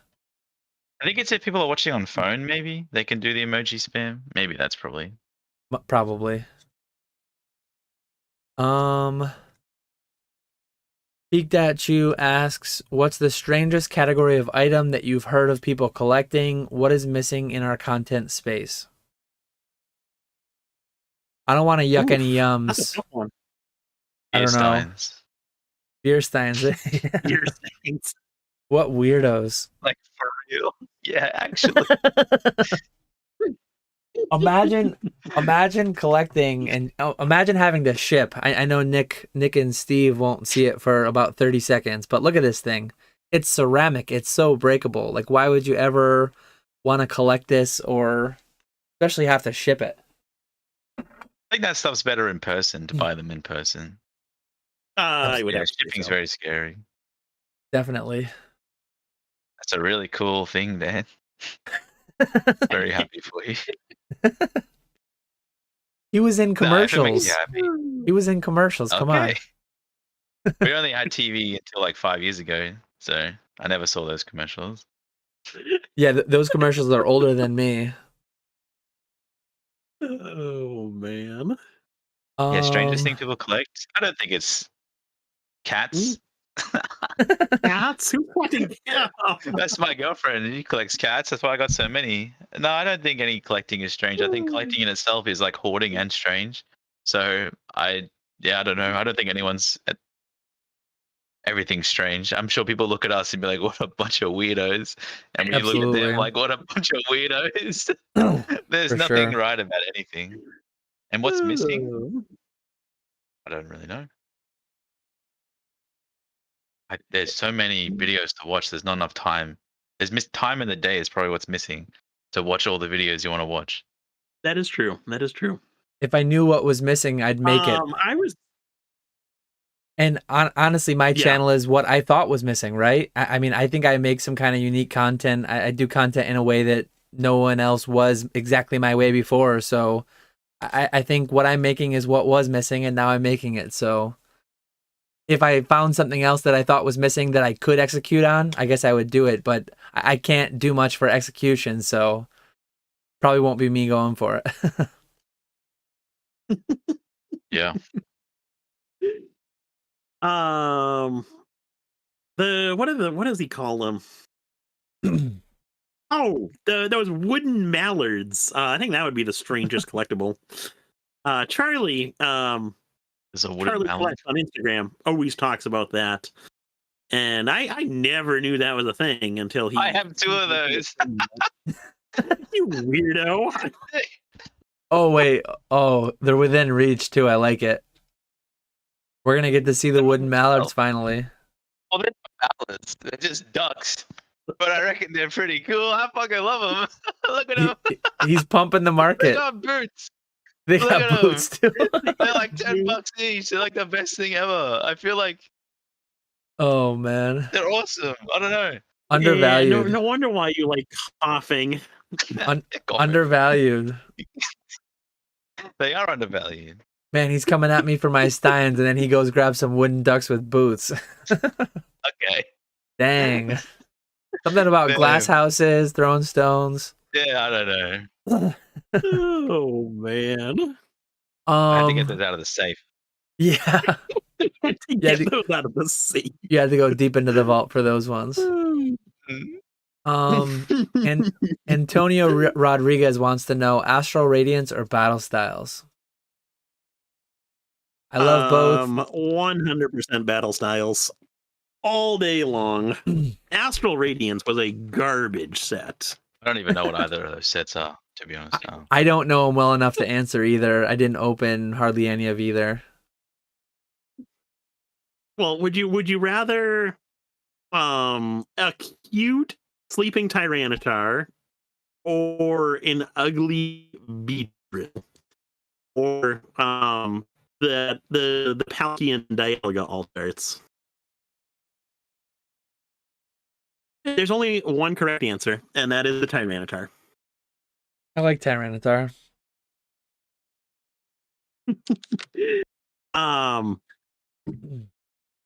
Yeah, I think I seriously, I think Battle Styles for sure. Both like better of the two sets to open, like more fun, like the artworks wise, and then as speculation too. I know you said not speculation, but I would say Battle Styles for both those two. Personally, I did not like Astral Radiance whatsoever. I thought that was a terrible set. Yeah, I genuinely don't know enough about either to say. So I'm gonna trust Nick's judgment.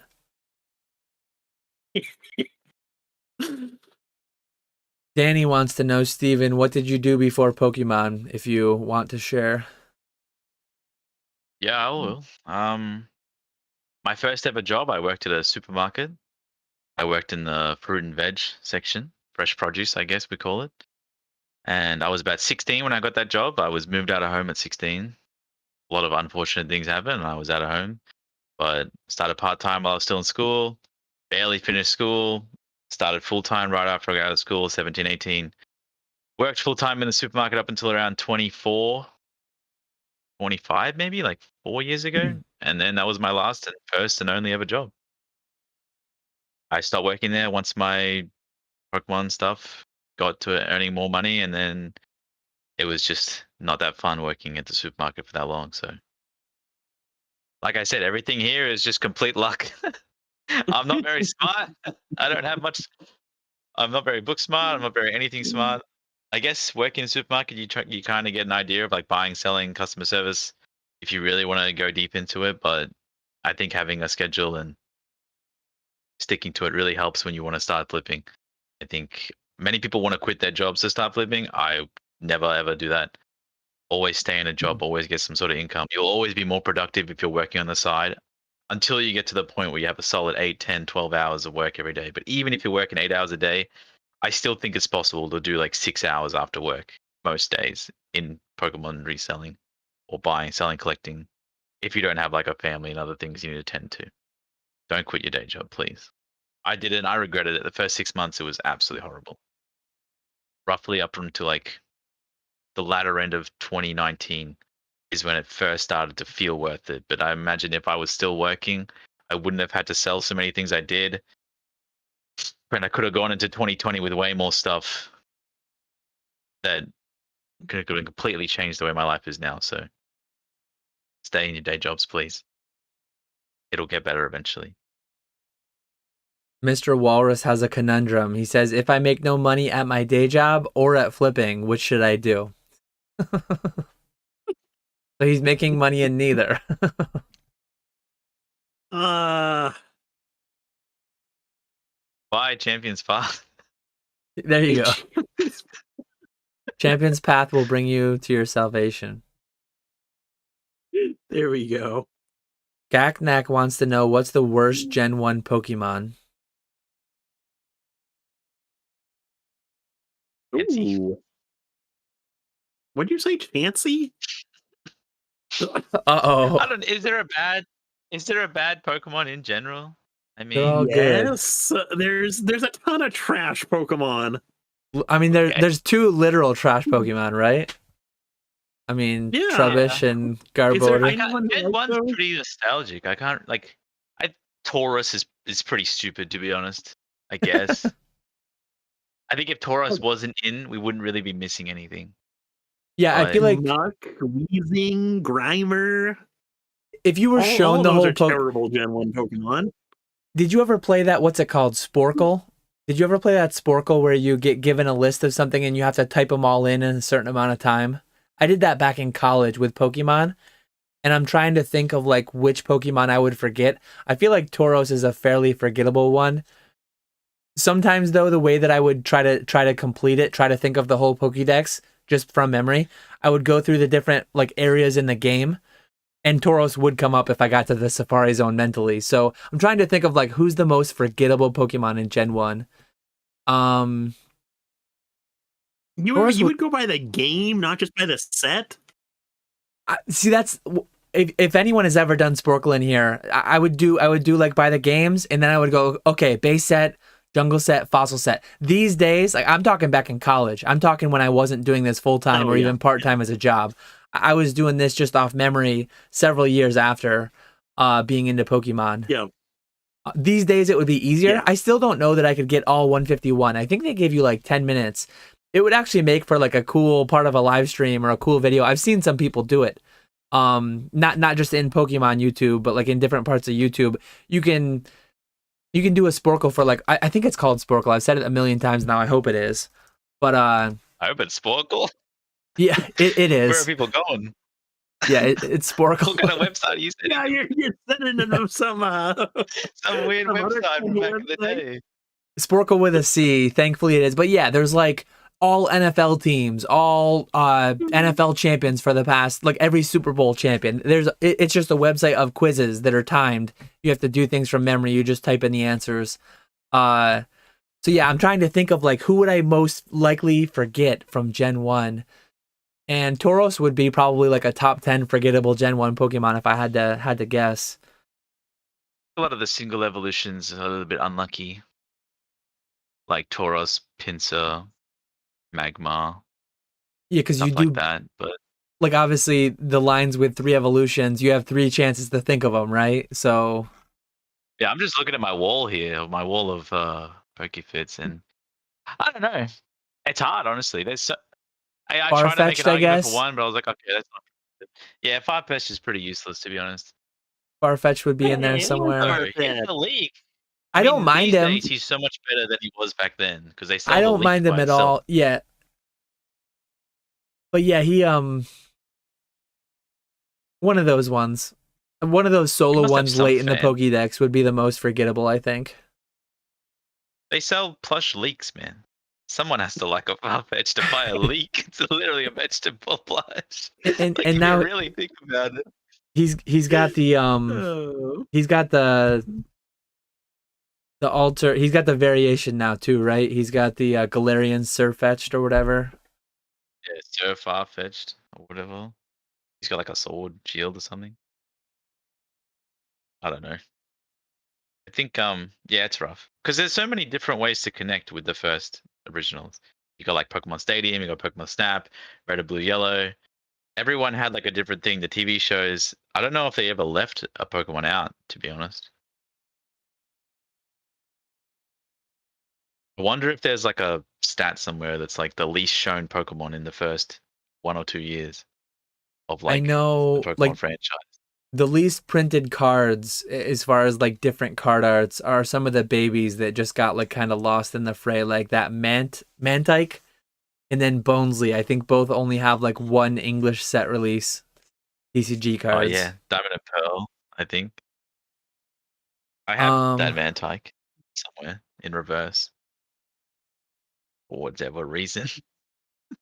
Amalia says, "What do you all think is the most fun set for the value to open right now? V-Star Universe is so fun, but $12 a pack for brand new Modern makes me sad."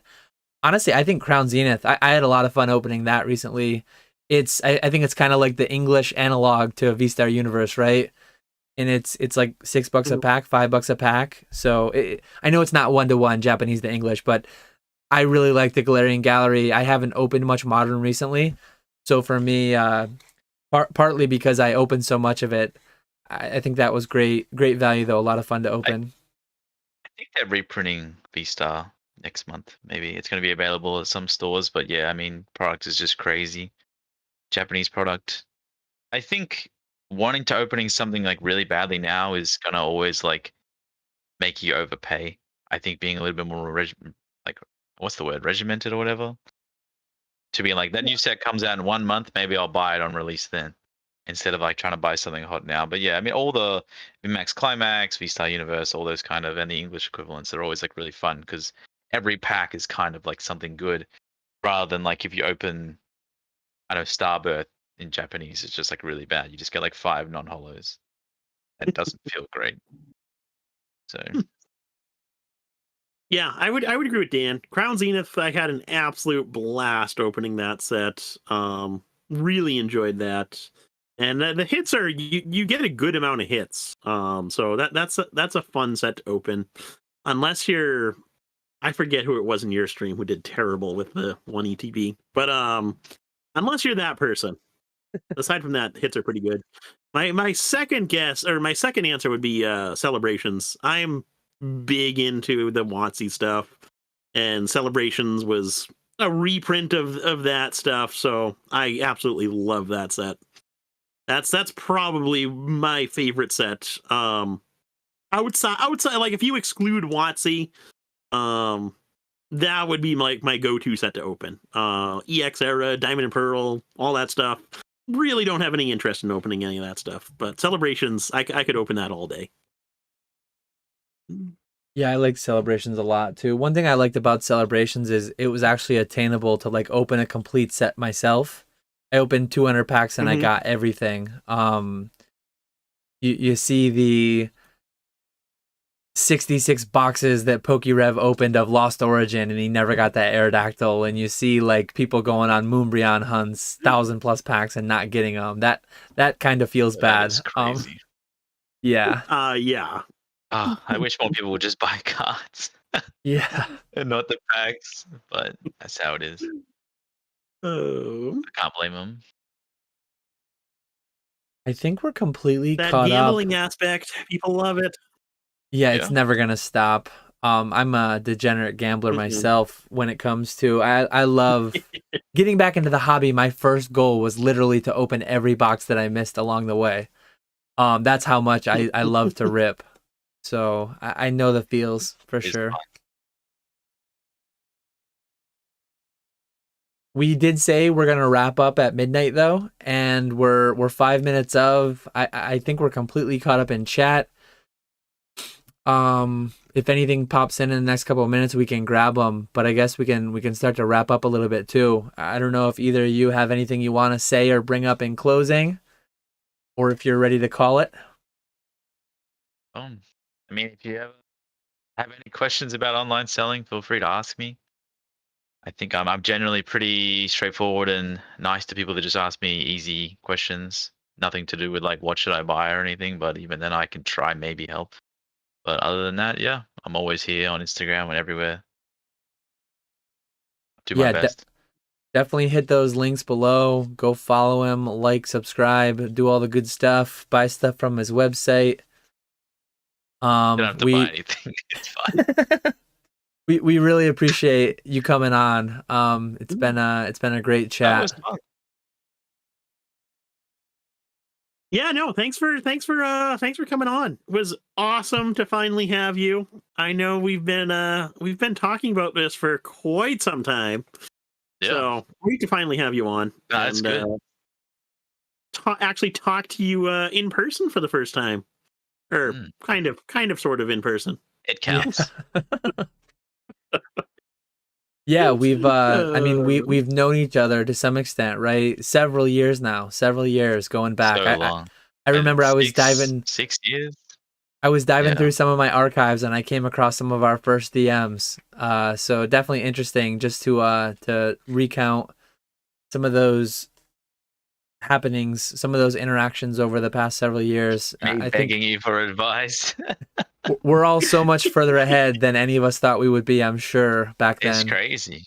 It's crazy to a few more reflect. years. I can't even imagine. Yeah. It's going to be great. I can't wait. It's only just starting, really. Yeah, Cool. Exactly. That's how it feels lately. I feel like replenished, rejuvenated to do the better and best I can. So I feel like I've only just started personally. For whatever reason, I don't know why I feel like that all of a sudden, but I just feel really good.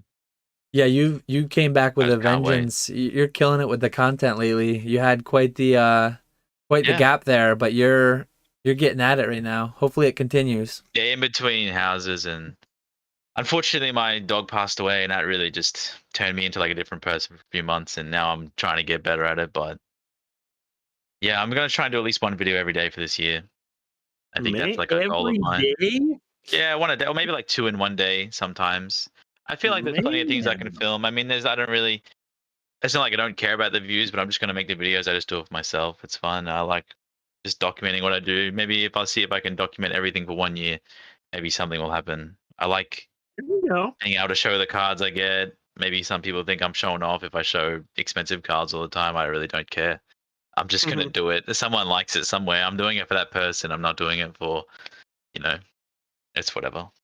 Yeah, that's one thing. Like, as long as you're having fun with it. Yeah. I'm enjoying it for now, so it should be good. I think all the time, like, what if I had made a channel in 2014 when I got back into the hobby? It would have been terrible, awful. Like, I started it in 2021 and it was god awful. Imagine what it would have been in 2014. But it would have been amazing to have every box broken on my channel, to do my early collection buys, my early PSA returns, and having all that documented would have been awesome. I still go back and watch my own mail days from like 2 years ago. I mean, it sounds weird, but it's awesome to see. I remember every process of like buying a certain card, doesn't matter how cheap or expensive it is, rating it and like selling it. I remember it all. It brings back all the good memories. Time is a crazy thing. For sure. Oh yeah. We're going to be like 50 years old sitting here being like, we should have bought those champion sparks. Yeah. ETBs. We're gonna be looking back at this live stream. Man, he has a wall. He has like 600,000 of them in his mansion made of ETBs, and he's like, "I told you guys." Yeah, we'll have you back on for PokeFlipz episode 500 for our 50-year reunion. That'd be good. I'll wait for that. I think our next episode is our 2-year anniversary, right? I think episode 52 it should be. Yeah, 2 weeks should be good. 52 it should be. Yep. Do you have a guess for that, or is it a secret? We're not allowed to say, or are you going to say that? I'm We sorry. go every other, so that Oh, one should just be It'll us. just be the two of us. Oh, That it's was- just you guys? Okay, I'll watch the one afterwards. Yeah. So yeah, You guys gotta pump Japanese cards up more. I'm struggling these days. Come on. Ooh, we that's appreciate tough right everyone there. hanging out tonight, and we definitely look forward to the convention this weekend. I know Steven unfortunately won't be there, but maybe we can talk him into getting to one of these days. Yes, that'll be our goal for this year. Yeah. Yeah, You guys thanks are for funny. joining us. We'll catch you all later.